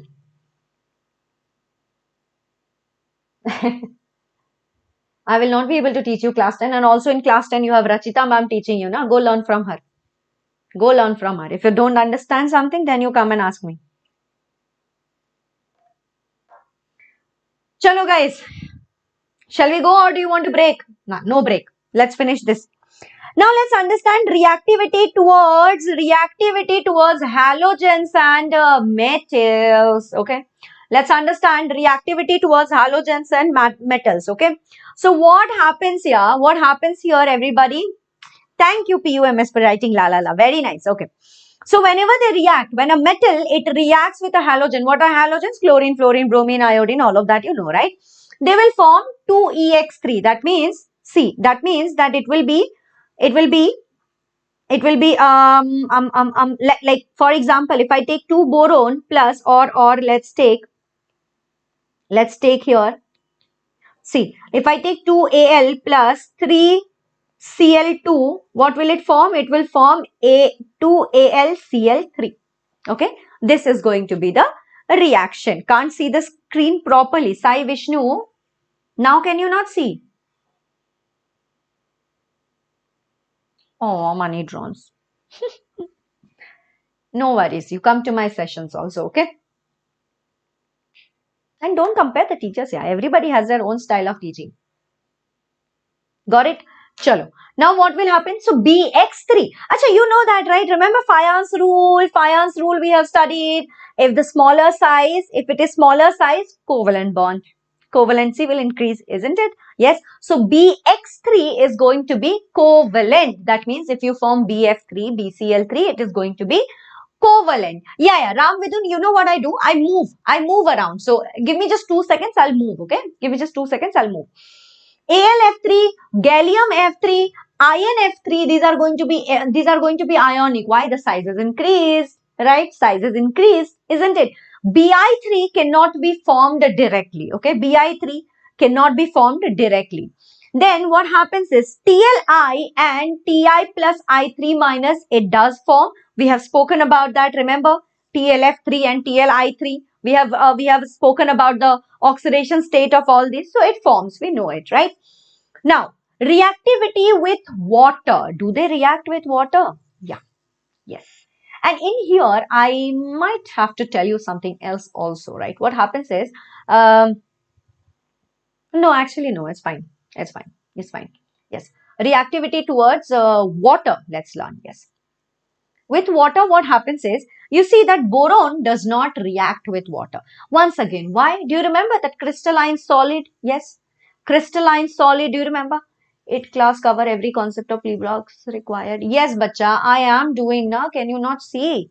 Am I not teaching you? Every question that is going to come from P block, I'm teaching you. And right now, we haven't even completed the one group. This is just group 13. We still have group 14, group 15, group 16 and group 17 and group 18. We haven't even reached there. This is just group 13. And today I think we will only be able to complete group 13. Nothing more than that. Okay? Anyway, so what did I say? Remember boron. Boron has what? Crystalline, strong crystalline lattice. It does not form with water. What to do? It cannot, right? Then what happens is Al at lower temperature for 25 degrees Celsius, it will form AlOH3, as you can see, okay? It forms AlOH3. But at higher temperature, that is at 480 degrees Celsius, it will form Al2O3, okay? It will form Al2O3. Gallium and indium, they cannot react with cold or hot water unless there is oxygen present. In the presence of oxygen, only then they will react with water. Otherwise, they won't. Okay? Otherwise, they won't. Then, thallium oxidizes in moist air and decomposes steam at red hot. Okay? At red hot. When did you prepare presentation? I don't prepare the presentation. I don't prepare the presentation. That is prepared by someone else. Okay. Chalo, moving on. Now let's learn the reactivity with acid and base. Once again, everybody, if I take solid crystal boron, do you think it will react with normal acid?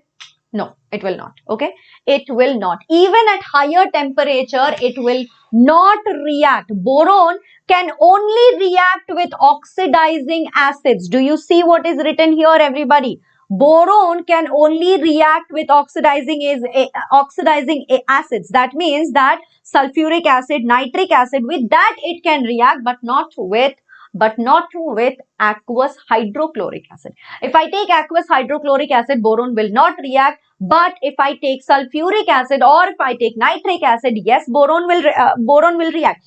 Now you want to see a magic? I'll show you what happens here. Check it out. Okay. See, what am I going to do? I'm going to take boron, right? Boron, and then what do I take? I take, let's say, aqueous HNO3, and same thing I will do here. Boron plus aqueous H2SO4. Do you know what it will form? Do you know what it will form? Blindly, just right. Every time boron goes through hydrolysis, it will form boric acid, okay? Or orthoboric acid. It will form H3BO3. Here also you write H3BO3 and then write the corresponding oxide. That is, for NO3, it will form NO2, and for here, it will form SO2. Easy peasy. Can you all remember it? Will you all be able to remember it? Yes, this reaction, if they ask you, now you know boron with an oxidizing acid, what will form? Yes, it will directly go for boric acid, first boric acid, and then just write the corresponding oxide, either NO2 or SO2.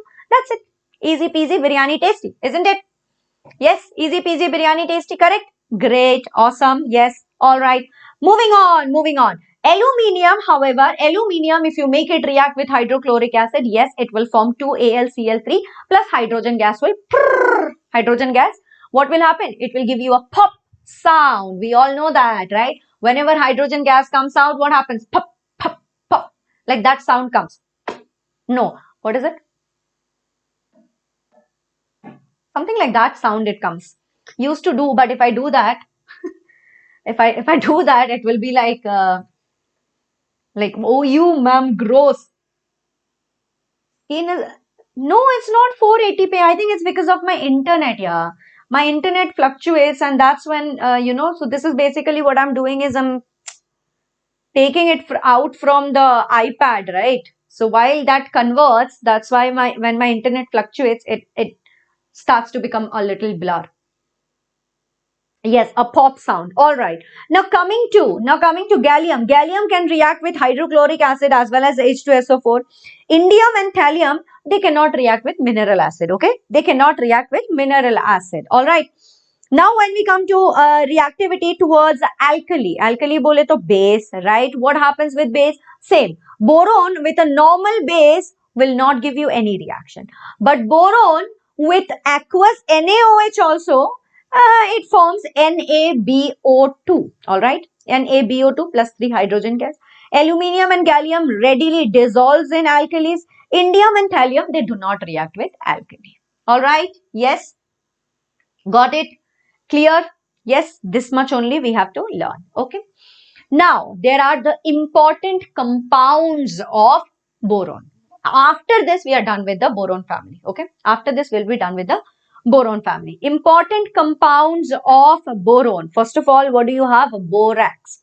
So everybody, please do remember that borax has two formulas, okay. You usually write it as Na2B4O7.10H2O, but in actual form, this does not exist. This is the actual formula. There are 8 water of crystallization. How many water of crystallization? 8 water of crystallization. There is not actually 10 water of crystallization. It's always 8 water of crystallization. So let's learn the structure also. How do you write? See, B4O5, right? B4O5. So what will you do? Write it like a kite. B, B and B, like this.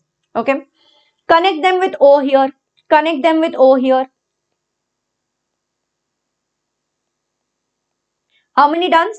1, 2, 3, 4. 4 oxygen done, but there is O5 here, right? O5. So let's connect this also. Let's connect this also. Okay. Done here. Cool. Yes, now we know. Now we know how many OH do we have? 4 OH. So OH, OH, OH and OH. Clear? Alright. Now what will happen? This whole structure, here you write Na2 and here you write dot 8H2O. Yes. Are we clear with this? This makes sense? Now you see here, now you see that this boron, okay, let me encircle it with some other color. This boron that you see, this boron is connected, see, 1, 2, 3 and 4. There are 4 bonds. 4 bonds, if it is forming 4 bonds, my dear students, what is going to be the hybridization? sp3, correct? sp3, yes? Am I right? Great. Alright. Then, here also see 1, 2, 3 and 4. That means what? Here also it will be sp3 hybridization, correct? Yes? Very good. Here there will be 1 extra minus. Here there will be 1 extra minus. Okay. Alright. Here 1, 2, 3. That means what? sp2 hybridization. Yes. Here also what will happen? sp2 hybridization. So they may ask you in exam, okay? In exam they do ask you questions like how many BOB linkages are present in borax? What do you write? There are 5 BOB linkages, okay? There are 5 BOB linkages, alright? There are 2 borons that are present in sp3 hybridization and there are 2 borons that are present in sp2 hybridization and there are 8 H2O of crystallization. Am I clear here, everybody? Is this clear? Minus sign will be there. Yes, I have written it. No? Minus, minus with orange color. See, I have written it. Minus, minus, I have written it. I have written it. Yes, I have written it. Alright guys, done with this? This is clear? This is clear, everybody? Clear, hai na?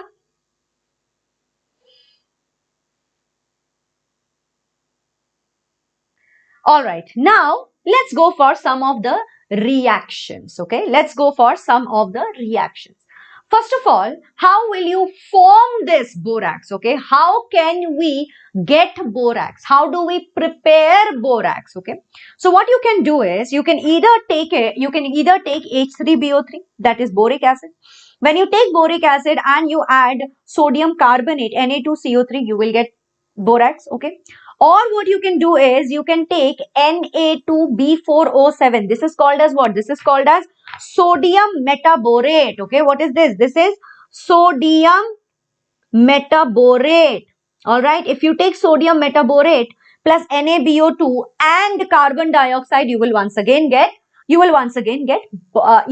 borax. Okay, alright, yes, easy peasy biryani taste. Yeah. Thank you so much. Alright, now if you take borax, yes, and if you just add water, you will see that it is soluble in nature. Alright, borax in water is soluble. Great, understanding this. But if you take hot water, do you know what it forms? See, Na, yes, Na, so directly it will form NaOH. Alright, directly it will form NaOH. You know what, let's write that down and then understand this. Let's write that down and then understand this. That will be easier for us. है ना?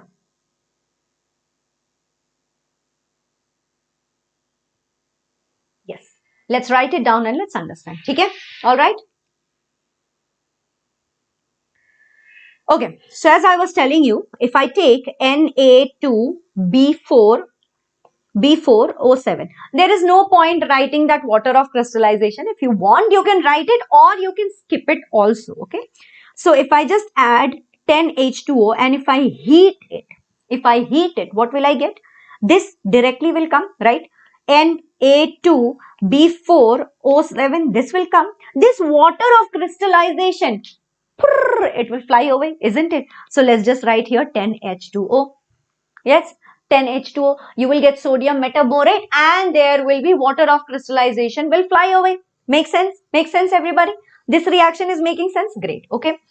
Now, if I take same thing, Na2B4O7 plus H2O, what will happen, bacha? What will happen? Like I told you, remember, boric acid, hydrolysis of this will give you what? Boric acid. So, H3BO3 you will get. Plus, there is Na, there is H2O. So, you will be getting NaOH. Make sense? Make sense? Make sense, everybody? Yes? Remember this? Great. Okay. Now, if I take this H3BO3, okay, this H3BO3, if I heat it, do you know what will happen? This H will fly away. So, what will I get? I will be getting B2O3. Make sense or nonsense, everyone? Yes, make sense or nonsense, guys? Getting it? What am I saying? All right. Now, if I take once again Na2B4O7, yes, let's add some acid now. Okay, let's add some acid. What will I get? This H will come here. It will replace the Na. So, you will be getting H2B4O7. This is called as tetraboric acid. What is it called as? Tetraboric acid. Alright, this is called as tetraboric acid. Plus, what will you get? There is Na here and there is Cl here. So, obviously NaCl. Right? Obviously, you will be getting NaCl. Correct? Great. Alright. Now, do you remember this Na2BrO7 that we got, right? This Na2BrO7 that we got here. What if I just heat this? If I heat this, sodium metaborate, if I heat this, you know what will I get? I will get NaBO2 plus B2O3. Yes. Now, this is initially, you know what? Initially, this is in liquid, okay? This is liquid initially. This is liquid. But then when you cool down, what will you get? You will get borax bead. This is called as borax bead reaction. Okay, this is you will get borax bead, everybody. Understood? These are the only reactions that you need to remember. Okay. And then here something else is written. See, these are the only reactions, everybody. Please check it out. Please check it out if I have missed out on anything. I haven't. One more thing. Last is Na2BrO7. That is, if you take this borax and then if you add NaOH, what will you get? You will be getting NaBO2 plus hydrogen peroxide. This is the whitener that is used in the detergents. Okay. This, I'm going to write it down now. Okay. This, when borax is heated in a Bunsen burner flame with cobalt oxide on a loop of platinum wire, a blue colored COBO2 bead is formed. Chalo, let me write that down. Okay. So, what is the reaction here? What do you see? What you see is, everybody, next slide. Okay. What you see here is, see, cobalt oxide, right? Let me write that down so that you do not get confused here. This is your cobalt oxide. Yes, cobalt oxide plus 2Na2 BO2. Yes, plus B2O3. What will it give you? It will give you a cobalt borate bead, isn't it? Blue color. So, COBO2. Okay, this is what you will get. Okay, hi Gopi, hi Bacha, welcome to the session. Borax bead ka use, I think that you will find it in NCERT. If it's not there, don't bother. I have forgotten it right now. Okay, can't remember. This is your cobalt borate. Gopi, if you're new to the channel, don't forget to subscribe it. Don't forget to subscribe it. So, is this clear, everybody? Check it out one more time.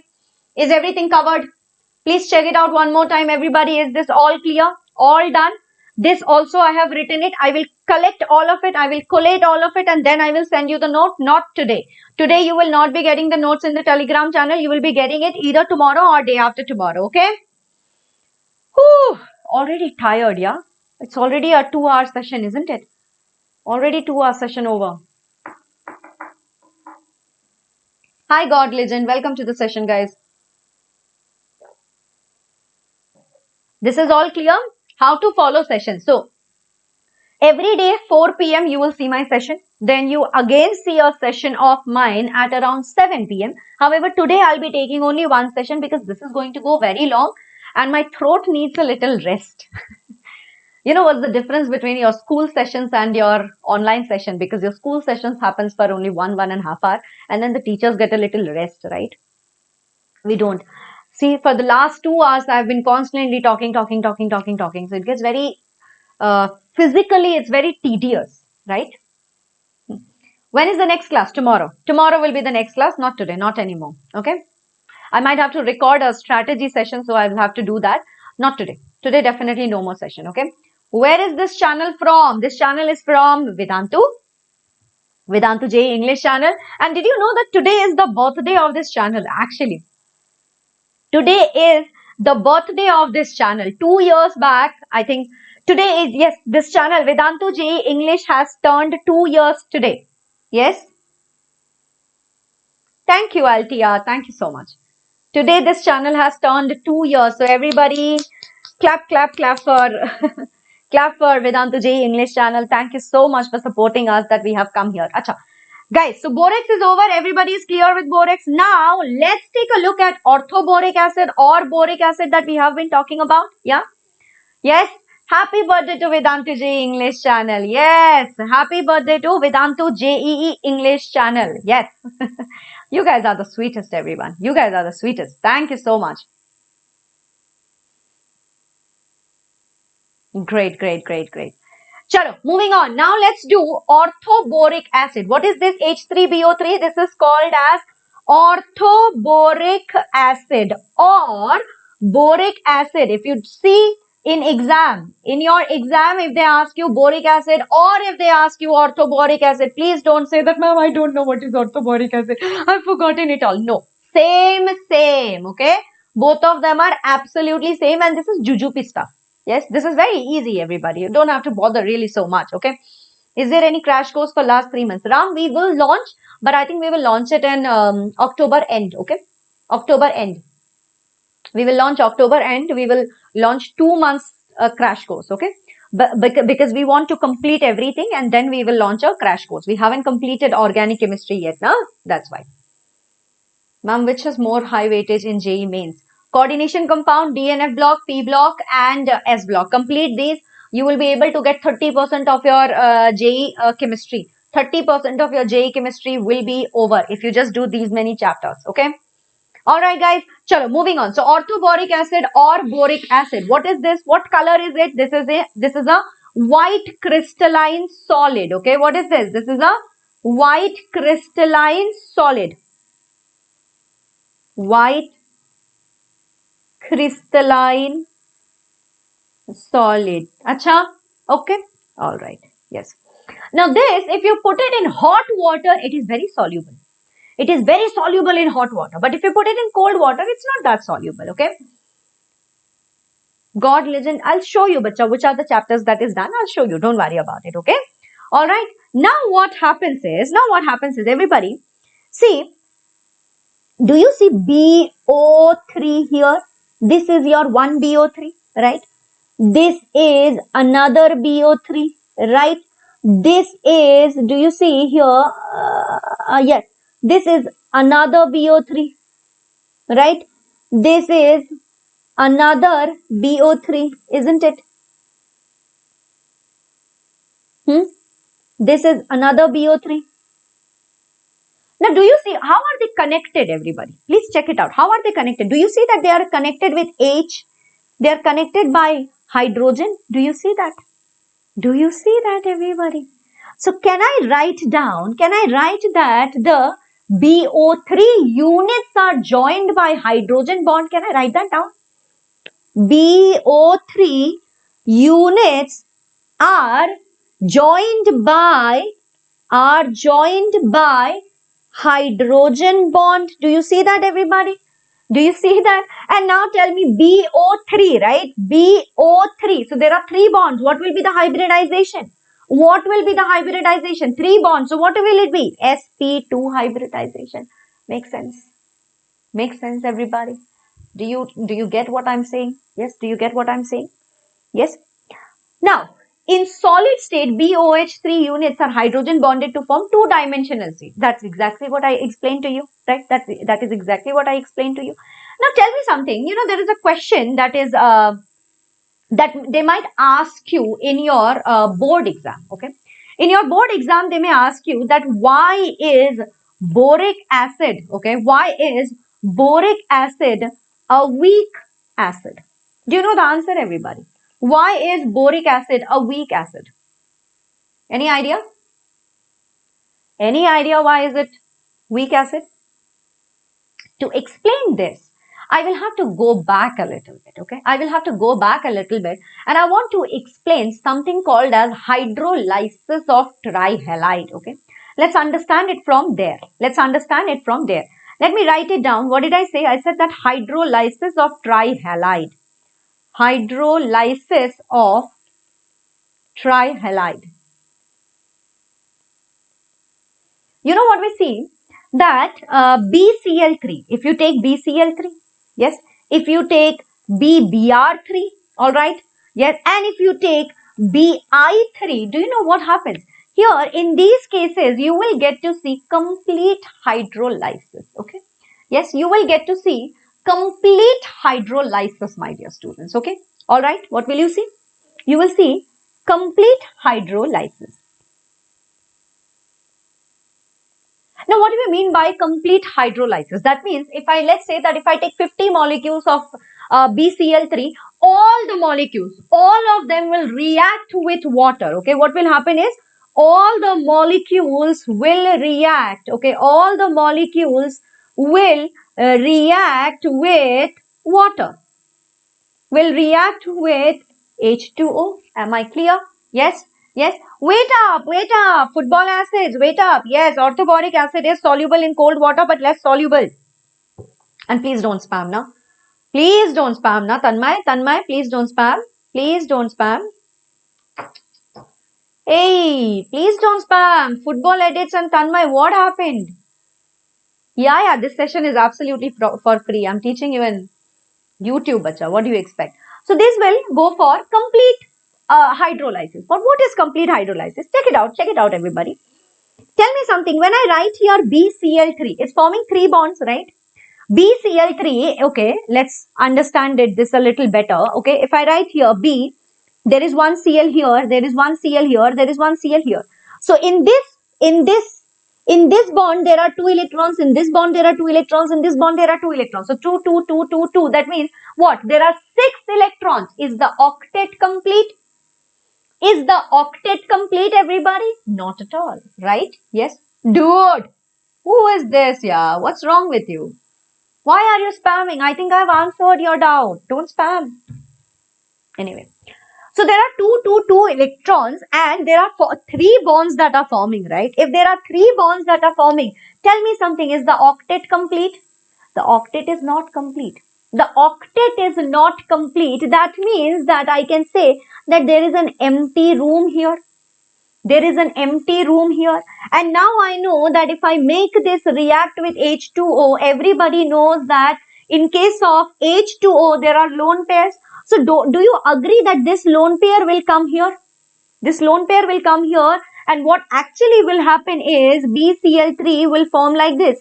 BCl, Cl like this. And what will happen? This will form like this. Yes, this will form like this. Right? Now what will happen is, this is an electron deficient molecule. Absolutely right. Yes, this is an electron deficient molecule. Right. Now this is what? This is a coordinate bond. Yes, this is a coordinate bond. Correct. Because what is happening? Lone pairs are occupying the empty orbital, isn't it? Lone pairs are occupying that empty room that boron has. So, if I want to change it to a covalent bond, okay, if I want to change it to a covalent bond, everybody, what will happen? What will happen? There will be a positive charge, there will be a positive sign in the oxygen and a negative sign in the boron. Am I right, everybody? Yes. Am I right, everybody? Correct. So, what will happen is, it will form somewhat like this, okay, check it out here. There will be a Cl here. There will be a Cl here, there will be a Cl here, there it will come as a minus sign, and here what will happen is OH2, and this will have a positive sign, right? So from here, what I can do is, check it out, I'll move this side, yes, I'll move this side, everybody, check it out. that there is H2 and there is Cl, right? And this is unstable, right? Because there is a positive sign, there is a negative sign, so this is unstable. So what will happen is, from here, HCl will come out. Right? From here, HCl will come out, isn't it? So what will it form? It will form, check, please. Hey, bacha look, pay attention. God legend, why are you not paying attention now that I'm teaching you? You're not paying attention. Later on, you will tell me, ma'am, what is this, ma'am? I did not understand. I do. You are new to the session, right? You are new to the channel. That's why you do not know. Wait up. I'll tell you. I'll tell you what is happening. Chill, Mari. I'll tell you what is happening. See, HCl will come out, right? I just told you. So what will happen is, here, this will be B. This will have an OH here, because see, OH, right? HCl will come out. There will be a Cl here. There will be a Cl here. Plus HCl. HCl has come out, right? But you know that there is still water. There is still water. Hydrolysis is happening, right? So what if another time I add H2O? If I again add H2O, then what will happen? There will be BOH here, there will be BOH here, and this will remain as HCl plus HCl. Am I right, everybody? Am I right, everybody? Correct, guys? Yes. Now, once again, everyone, there is still water. There is still water. So, what will happen here? Again, BOH, here BOH plus HCl. Am I right? Am I right? Yet there is once again there is a coordinate bond. So once again there will be hydrolysis. So finally what happens is, if BCl3, okay, this reaction BCl3 plus H2O, if you do, it will form BOH4 minus. And this is where you get to see complete hydrolysis. What do you see? You say complete hydrolysis. Very good, Gokula Krishna. Very good. Yes, this is called as complete hydrolysis. So basically, if I have to write down the reaction, what will I write it as? I will write it as, everybody check it out, BCl3 plus H2O, complete hydrolysis, right? So what does it form? Initially it forms BH3 plus 3HCl is what you will get. But then for after further hydrolysis, it forms BOH4 minus plus H plus. This is your complete hydrolysis, everybody. Okay? This is your complete hydrolysis. But what happens in case of BF3? Okay? Yes, Swati, a NEET aspirant can also watch it. Okay? Now, what if I say that BF3, this goes for partial hydrolysis, bacha. This goes for partial hydrolysis. Now, in case of complete hydrolysis, I told you that all the molecules will react with water, isn't it? I just told you that all the molecules will react with water. But what in case of partial hydrolysis? By the grace of looking at the word, we can understand that not all molecules will react with water. Not all molecules will react with water. Makes sense? So that means that just like this, okay, just like what you saw here also what will happen is BF3 will react with water and it will form the same thing that we just told you, BOH3 plus, what will you get? BOH3 you will get plus H2O, right? Let's just say that this is BF3, right? So what will you get? You will get HF, 3HF you will get. But it does not form, it does form BOH4 minus also, but check it out. What happens is, okay, what happens is, actually what happens is, I just told you, right, not all the molecules will react. So it will form BOH4 minus, it will form, and there will be 3HF also. But there are some remaining BF3 also, right? There will be certain BF3 that is remaining, which has not reacted with water. So the remaining BF3, okay, the remaining BF3 will do what? It will react with the HF here and it will give you BF4 minus. So basically, what is the overall reaction then? The overall reaction becomes, everybody check it out, it will form BF3 plus H2O will give you here BOH3. No, not 3. Sorry. Overall reaction I'm writing now. BOH4. Yes. Minus plus what will happen? Yes. What will happen? See BF4 minus. So this will also come here. BF4 minus plus obviously HF. This is your partial hydrolysis. Okay. This is your partial hydrolysis. Okay, bacha. One more time. Partial hydrolysis. Let's understand everybody what is partial hydrolysis that I told you. See, partial hydrolysis basically means that all the molecules of BF3 will not react with water. All the molecules of BF3 will not react with water. So obviously, just like how I explained to you complete hydrolysis, so you will be getting BOH4 minus plus 3HF because you see F3, right? F3, fluorine is present and water. So H and F will get together and it will form 3HF. Understood? Is this understood? This is understood? Till here, are you understanding, everybody? Till here, are you understanding why this happens? Partial hydrolysis. Not all the molecules of BF3 will react with water. Partial hydrolysis. Where did the Cl go? Hey! Mark खाओगे अभी. Pitti. You will all get virtual pitti. None of you remembered. I explained to you the whole mechanism. Where were you? You did not listen. Okay. Chalo, one more time, guys. One more time, everybody. Focus up. Everybody, are you all with me? Are you all with me? Chalo. Now, check it out, everybody. What did I tell you? BCl3, BBr3, Bi3, they go for complete hydrolysis. Correct? Yes? Alright. What do we mean by complete hydrolysis? That means that all the molecules of BCl3 will react with water and it will give you a product. Make sense? Yes? Right?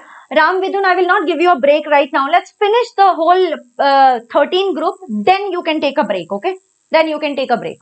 Cool. This much is understood that all the molecules of BCl3 or BBr3 or Bi3 will react with water. Great. Now I explain to you. If I write BCl3, it's an electron deficient compound, right? It's an electron deficient compound, isn't it? So there are only 6 electrons. The octet is not complete.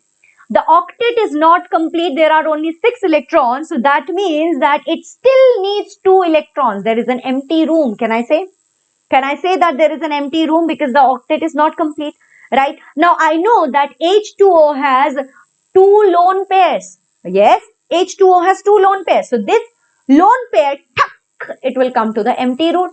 This is clear. Till here, is it clear? Till here, is it clear? When this comes here, it forms a coordinate bond. It forms a coordinate bond, right? When I want to convert the coordinate bond to a covalent bond, I will see that here there will be a plus sign and here there will be a minus sign, which means that this is unstable, okay? This is unstable, right? When I see that this is unstable, what will happen? The HCl will leave. The HCl will leave. That means that if HCl leaves, I still have one H here, right? One H, one O here. So what do I get? I get OH, Cl, Cl and plus HCl. Makes sense? Are you all getting it?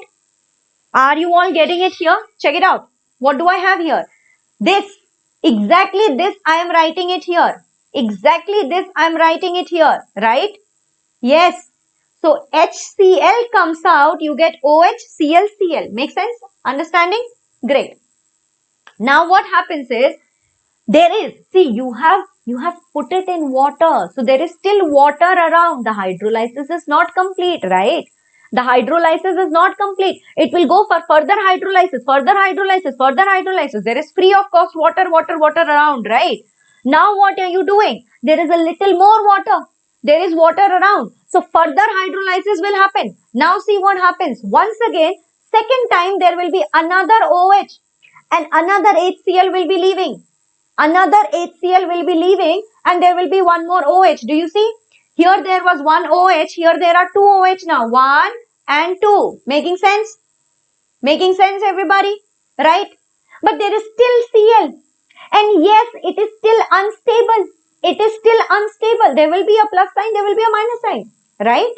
Now, once again, it will go for further hydrolysis. This time, there will be OH, OH, OH, and HCl has come out. So, now it formed BOH3, right? It formed BOH3. But even after forming BOH3, there is still a plus sign and there is still a minus sign, because what? Coordinate bond, you are changing it to covalent bond, right? There is still a plus sign and there is still a minus sign. It is still unstable. So that means that it will go for further hydrolysis and then it will give you BOH4 minus plus H plus. There will be 4 OH. Now you are going to ask me, but ma'am, boron has only 3 electrons in the outermost shell. Arey baba, that's why I'm writing a minus sign now. That's why I'm giving a minus sign. You will have to give another electron to boron so that it can form 4 bonds, but the maximum covalency is 4. I'll come to that also. Don't worry. I must have skipped on that concept. I will come back to that also. See, there is a minus sign here. Boron has 3 electrons, but the maximum covalency is 4. You have to give it another electron for it to form a bond. That's why BOH4 minus. Understood? This is clear. Is this clear, guys? Is this clear? Yes? Gokul, you are absolutely right. What you have said now, why BF3 can't be completely hydrolyzed, you are absolutely right. You are absolutely right. Now what happens is, I am telling you that BF3 is exception. It forms partial hydrolysis. It goes through partial hydrolysis. What is partial hydrolysis? For example, if I take 50 molecules of BF3, I will see that 30 of them are hydrolyzing completely, 20 of them are remaining. What will I see? I will see that 30 of them are reacting, 20 of them are still there. So, obviously, just like this reaction, BF3 will also go through that. It will form BOH3 plus 3HF. And it will go for further hydrolysis and it will form BOH4 minus plus 3HF. But remember what I told you. I have told you that not complete hydrolysis is happening. There are still some molecules that are remaining. And if that is the case, then there are some BF3 that is still there in the solution. There is some amount of BF3. Now, this BF3 will react with this HF and it forms BF4 minus. And it forms BF4 minus. And that is why the overall reaction is this. Now, is it clear, guys? Twice I have explained you this. Now, is it clear, everybody? Yes? Now, is it all clear? Okay. Now, if I come back to the actual question, why is boric acid a weak acid? So, let's write it down, guys. Now you will understand. See, what do we have? We have H3BO3, right? Yes. What are we doing? We are saying that I can also write it as BOH3, correct? BOH3, everybody. BOH3. Did you see what happened here? BOH3. It went through further hydrolysis, isn't it? BOH3. So that means that I can write BOH3 as BOH, OH, OH, right? And there will be a coordinate attack of OH2. Yes. The moment this happens, I want to convert it to a covalent bond. So what will I get here? OH, OH, OH, and I want to convert it to a coordinate bond. So I will write it as OH2. This will have plus, this will have minus, right? The moment I do this, you see that there is H2, isn't it? H2. This H will have to be removed, correct? This H will have to be removed. So how will I write it? See, H plus goes away. Once it goes away, now I see that it forms BOH, OH, OH. Yes. And what do you get? You get another OH here and here comes a minus sign. So now you are, I'm going so speed. Hut, Paglu. I'm teaching you only group 13 since the last 3 hours. What are you saying? I'm going fast. Now do you understand that it did not, BOH3, it actually did not, it did not donate its own H plus. Did you see that? It did not donate its own H plus. It took it from water and then donated. Huh. It's basically like today, let's say that God legend, you come and tell me that, ma'am, give me 10,000, no? What did I do?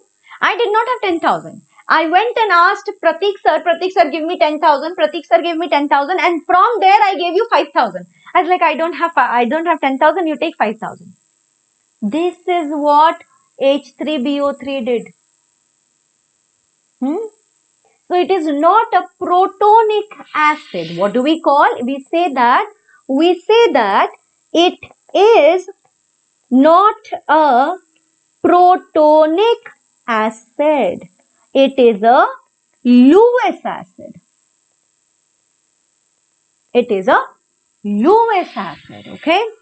All right, everybody. Is this clear, guys? Is this clear, everybody? Are we done with this? Everybody understood? Everybody understood this, everyone? So we are done with BOH3. We are done with this. Okay. Now, what happens is there is a reaction that you have to know. Okay. There is a reaction that you have to. Still did not understand what? God legend. What happened? You're not paying attention. See, later on you will tell me that, ma'am, you're not doing this. I told you from the beginning only you are not paying attention. Why are you doing this, bacha? Pay attention. No, I explained it to you. Achha, now there is one reaction that you have to understand. What is the reaction? The reaction is H3BO3. When you heat it at 370 Kelvin, remember the temperature? The temperature is important, okay? The temperature is important, so please remember it, okay? What will you get? You will get HbO2 plus H2O. What is this? This is called as metaboric acid. Metaboric acid, yes. Now when you heat it once again, what do you get? You get B2O3, which is nothing but boric oxide or boric anhydride. Okay, what is it? This is boric oxide or boric anhydride. Got it, everybody? This is clear? This is clear? Cool.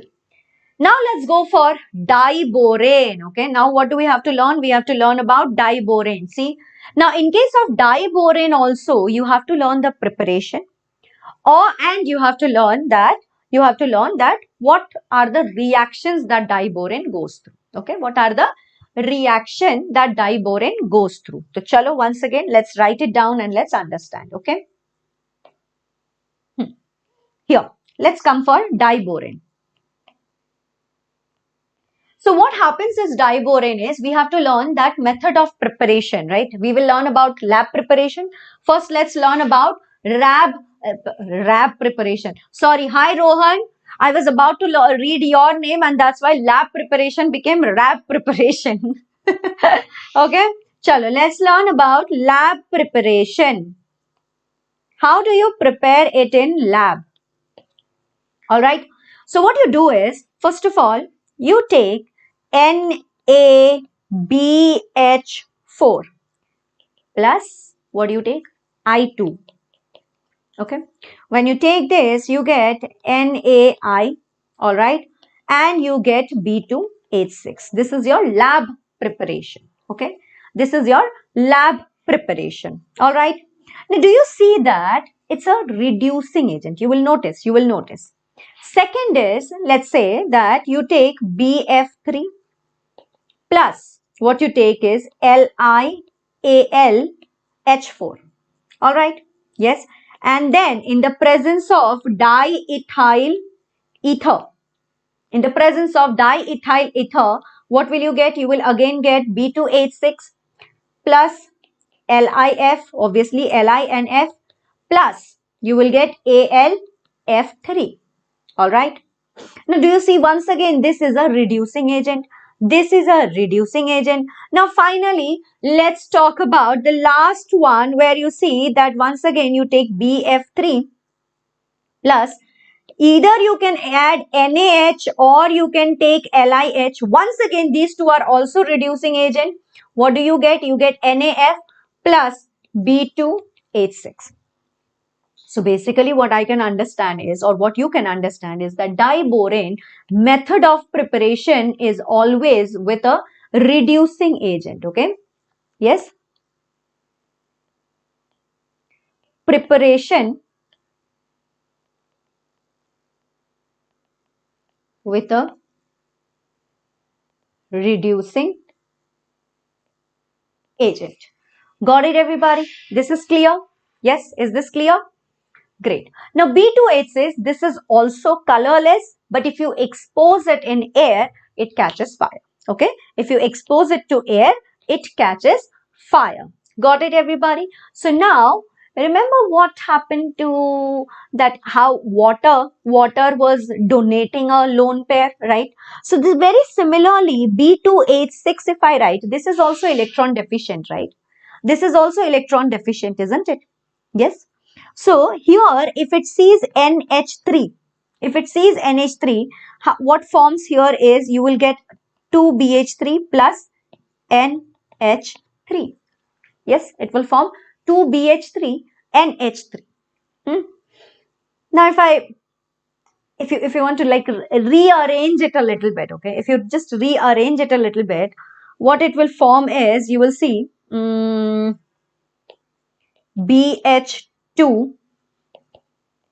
NH3 2. Let's write a plus here, and 2 3s are 6, right? 6. So I will still have, right, somewhat like this, B2. Yeah. Okay. All right. This can also be called as, okay, check it out here. Come back. Here, see. B2H6, when it reacts with NH3 at low temperature, it forms 2NH3B2H6, which is also called as Borazine. What does it form? Boron nitride or Borazine. What does it form? Borazine. And do you know what Borazine is called as? Borazine is also called as inorganic benzene. How many of you have heard of these? How many of you have heard of these, that Borazine is also called as inorganic benzene? How many of you have heard of these, everybody? Yes, so it will form what? It will form B3N3H6, which is called as basically Borazine or inorganic benzene. Okay, inorganic benzene. How? Let's talk about it. See, if I draw the structure, so B3, right? B, N, B, N, B, N, like this, right? Yes. Now what will happen here is, we all know that N has a lone pair, B has an empty orbital. N has a lone pair, this has an empty orbital. This has a lone pair, this has an empty orbital, right? So what will happen? This will go here, this will go here, and this will come here. Yes. And then I just have to write the H, H, H, H, H, and H. Right? Right, everybody? So does it not look like benzene? Does it not look like benzene? It does, right? And do you know that it is actually, this inorganic benzene is more reactive than organic benzene. More reactive than organic benzene because it is polar. Organic benzene because it is polar. Because it is polar. Diborane hydro. Are coming back. Wait up. Coming back. You tell me what is the hybridization. You tell me. What is the hybridization? Yes. So is this done, everybody? Yes. And these are the reactions that are there. If you make it react with oxygen, okay. If you make it react with oxygen here, what will you get? You will be getting B2O3 plus H2O. Yes. All right, if you just heat it, there is a possibility that you will get higher boranes. Okay, if you make it react with water, then what will happen? Obviously, boric acid H3BO3 plus H2. All right, yes, so these are basically the reaction. Now we come to the structure of diborane. The structure of diborane is very interesting, everybody, because we see the banana bond. What do we see? We see banana bond, everybody. Yes, and banana bond is very important. Okay, banana bond is very important. Many a times they have asked you questions from this. Okay, now check it out, everybody. So you see that boron is sp3 hybridized, right? Boron will obviously be sp3 hybridized because it is in the very beginning, isn't it? It is the first element of the group, correct? It has a very small size, right? If it has a very small size, you also know that it does not have d orbitals. Does it have d orbitals, right? PYQ session कब होगा बच्चा? Why are you guys so worried? एक बात बताओ ना, मतलब कोई दिक्कत है क्या अभी के क्लास में बैठ के अभी के लिए पढ़ना? हाँ, मैं तो नहीं सोच रही हूँ कि घर पे खाना क्या पका है, पानी क्या हो रहा है, मेरे घर पे बिल्लियां है 3, वो क्या कर रहे हैं, उन्होंने खाना खाया कि नहीं. मैं तो आपको पढ़ा रही हूँ ना, तो पढ़ो ना, हो जाएगा PYQ, हो जाएगा सारी चीजें. मैं हूं ना यहाँ पे, मैं आपको छोड़ के जा रही हूँ क्या? पूरे साल हूँ आपके साथ यार, जब तक आपका जेई नहीं निकल जाएगा मैं हूँ. I am here with you, don't worry. Till the time you don't clear JEE, I am here with you and you will clear it. So chill and understand the concept. You understand the concept, then only you will apply it in PYQ, na? How will you apply it in PYQ if you don't understand the concept? Huh?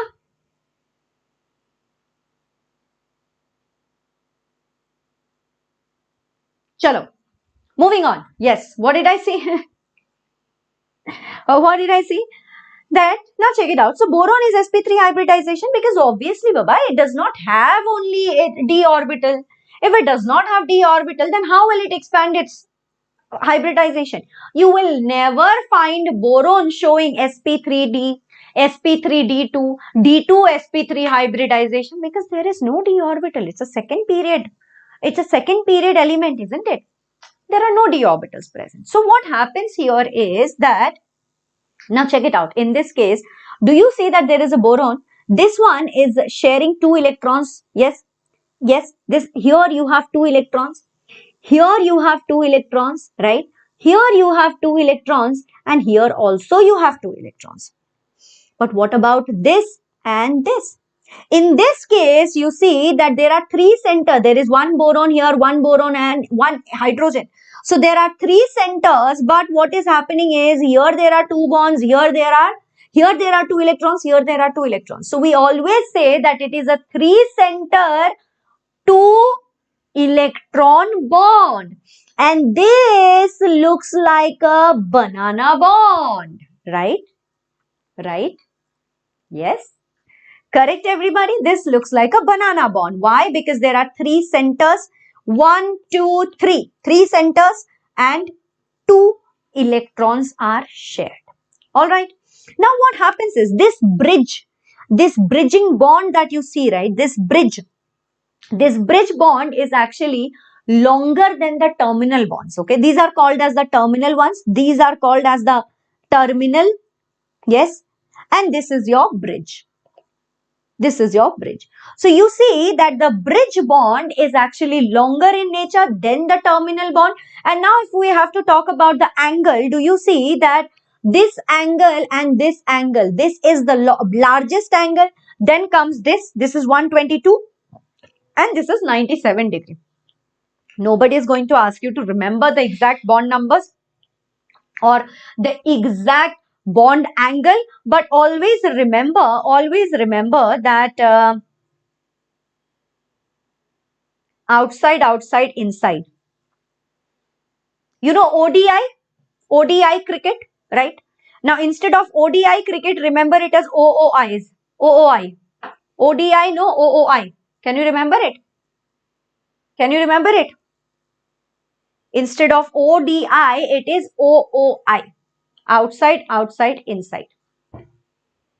Okay. Alright guys, that's it. Now when we are talking about, while we are talking about structure of diborane, let me also teach you a little bit about AlCl3. Okay, AlCl3, it does not form, it becomes stable by forming a dimer. You will always see that AlCl3, what happens here also, there are no 3d orbitals, right? Here also you will not see any d orbitals. So what happens here? AlCl3 becomes stable by joining, or by forming, let's say by forming a dimer. All right, so what happens? Check it out. See, Al, yes, let's say that Cl, Cl, Cl. Okay, Al obviously has an empty orbital here, right? And then what happens? There is, let's say, another Al which has here Cl, Cl, and Cl. This one also has empty orbital, right? So what will it do? This empty rooms, they will be looking for a lone pair. Where is the lone pair? The lone pair is here, the lone pair is here. So this lone pair will be shared here, and this lone pair will come here, and then what will happen? You will see that a bond is being formed, and here also you will see a banana bond forming. But here it will be 3-centered 4-electron. Here it will be what? 3-center 4 electrons, you will see. Okay. All right. All right, everybody. Getting it? So this is your AlCl3 and this is your B2H6. Same. Okay. Looks pretty similar. Diborane and your AlCl3 looks similar. Now, do you understand when I said that? Aluminium has a similar chemical, chemical nature like boron. Do you remember this? What I said? Clear hai? Now is it clear, everybody? Yeah. Also, one more thing that I probably did not tell you, that gallium. There are certain things that I think I have missed out on. Here, if you see that gallium has very low melting point, but it has high boiling point. Okay. So you must have noticed, everybody. Yes, you must have noticed, everybody, that the thermometer that measures our body temperature is usually very low, right? It's not like we are measuring beyond boiling point of water, right? We are not trying to find out anything that is beyond boiling point of water, correct? So our body temperature is lower.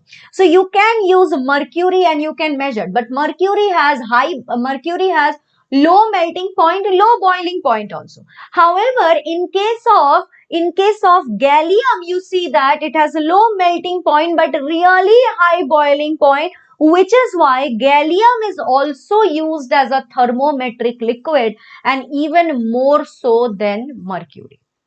Clear? Everyone? Is this clear, guys? This is something that I haven't told you. Yes. What else is left is, have I told you that, have I told you about delta electron gain energy? Have I told you about electron gain energy? Have I?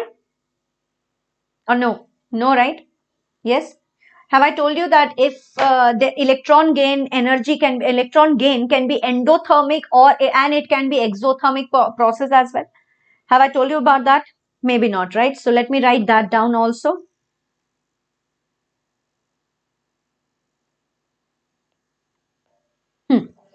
All right. Now listen. Delta H, electron gain. Okay. That means that when you are trying to push an electron, yes, there are very less elements which shows you a positive number for electron gain. Okay. Usually we know that what happens is when you take away an electron, you have to give some energy to the atom, isn't it? And that is your ionization energy, correct? That is your ionization energy. You are taking away an electron, you have to give it some energy, isn't it? But what happens when you're trying to push an electron? So usually what happens is electron affinity, right? When an atom takes an electron, it releases energy. Okay, it usually releases energy. However, that's not the case for helium. For helium, what happens is, helium has a very chotu atom, right? Very chotu size. So when you try to push in an electron in helium, you know what happens? You also have to give it some energy. Otherwise, helium will be like, nah, I don't want to take it. I don't want to take it. It will say that. Hmm? So helium shows you a positive delta H electron, right? Another example will be nitrogen. Nitrogen has what? 2p3, isn't it? Yes. Nitrogen has a electronic configuration of, you know, that 2p3. 2p3 is what? Half filled, because p orbitals have a capacity of taking in 6 electrons, but nitrogen has what? 2p3. 2p3 is basically half filled, right? Now that it is half filled has very high stability. Half filled has very high stability, right? Because of which what happens is, for nitrogen also, when you try to push in an electron, you will also have to give it some energy. But that's not the case for chlorine, okay? That's not the case for chlorine. In case of chlorine, yes, in case of chlorine, what happens is, in case of chlorine, see what happens. When you push in an electron, it gives away energy. And this is an what? This is an exothermic reaction. All right. This is an exothermic reaction where delta H is actually negative. But here, this is an endothermic reaction. Okay. This is an endothermic reaction. Will oxygen take as an example for this? Oxygen also shares, bacha. Oxygen also shares, okay? Oxygen will also usually share. Got it? All right, everybody? Yes. Now, coming back to what did I tell you? That I'll tell you about covalency, right? After this, I think I'll Vicky Kumar Singh, thank you so much. Exactly. As I felt the same thing. Ayush, are you going to what? Are you going to send me rishtas? Thank you, Yamini. Thank you so much. Chlorine electron gain enthalpy is very high to attain octet. Yes, absolutely right. Yes. Okay. Thank you. Thank you, Arshad. Thank you so much. All right, guys. Now I told you about the this thing, right? What did I tell you? I told you that this BCNOF, okay, BCNOF, right?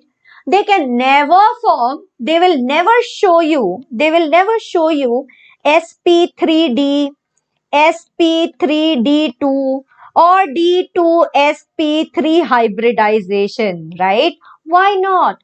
They don't have only d orbitals. They don't have only any d orbitals. So how will they show you these hybridizations, right? Cannot show. Cannot show these hybridization. Are you understanding? Are you understanding? Right? Okay. All right. Yes. Now, you might be asked question. You must be asked question like, okay. Let's say that what if you are asked a question like NF6, okay? NF6 minus and BF6 minus. Which one exists? Which one exists? Can you tell me what is the answer here? Can you tell me what is the answer here, guys?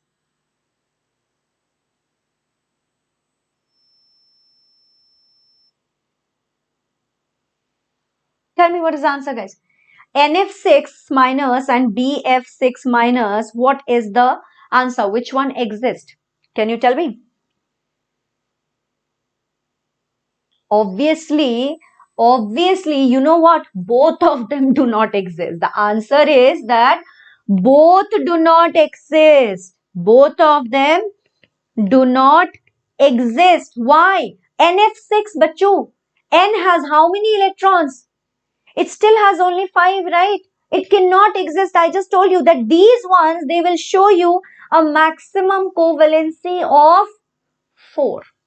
They usually show you a maximum covalency of 4. This N, this nitrogen or this boron, they do not have the capacity to expand its covalency, right?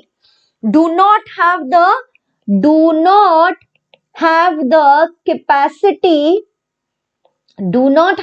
capacity, to expand its covalency, right? That is why both of them do not exist. Did I make myself clear, guys? Did I make myself clear, everybody? Yes? All right. Got it, everybody? Got it, guys? Is this clear? Chalo, let's do a question now, okay? Let's do a question here. I think I have taught you pretty much everything that is related to group 13. Now tell me, which of the following statement about H3BO3 is not correct, everybody? It is a strong tribasic acid. Is not correct, they are asking. Is not correct. Is it a strong tribasic acid? Not at all. We just learned, na? It is a weak acid. It is a weak acid, isn't it? So it's not a strong tribasic acid. It is a weak acid. It is prepared by acidifying an aqueous solution of borax. Yes, that is true. See, H3BO3. See, H2SO4 you have added, H2O you have added. So yes, you are going to prepare it by acidifying an aqueous solution of borax. True. It has a layered structure in which planar BO3 units are joined by hydrogen bonds. True, right? It does not act as a proton donor but acts as a Lewis acid by accepting a lone pair of electrons. See, I have taught you that also. So all the options, I mean B, C and D are correct. Option A is wrong, right? Option A is wrong. So guys, I think I'm going to end the session here. I am tired. I thought of taking the session for 4 hours, but I don't think I can. Right? I think it's almost 4 hours, isn't it? No, almost 3 hours, right? Maybe a little less than 3 hours. How many hours has it been? Also, you know that my back pains, right? Or should I teach you a little bit more? What do you want to do? Tell me. What do you want to do, guys? Tell me. Do you want me to teach you a little bit more? Maybe the general electronic configuration of group 14 and everything, and catenation and everything else I can teach you later. What do you all think?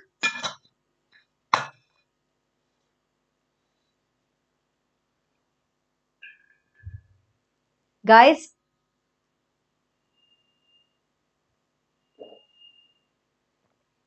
Enough for today?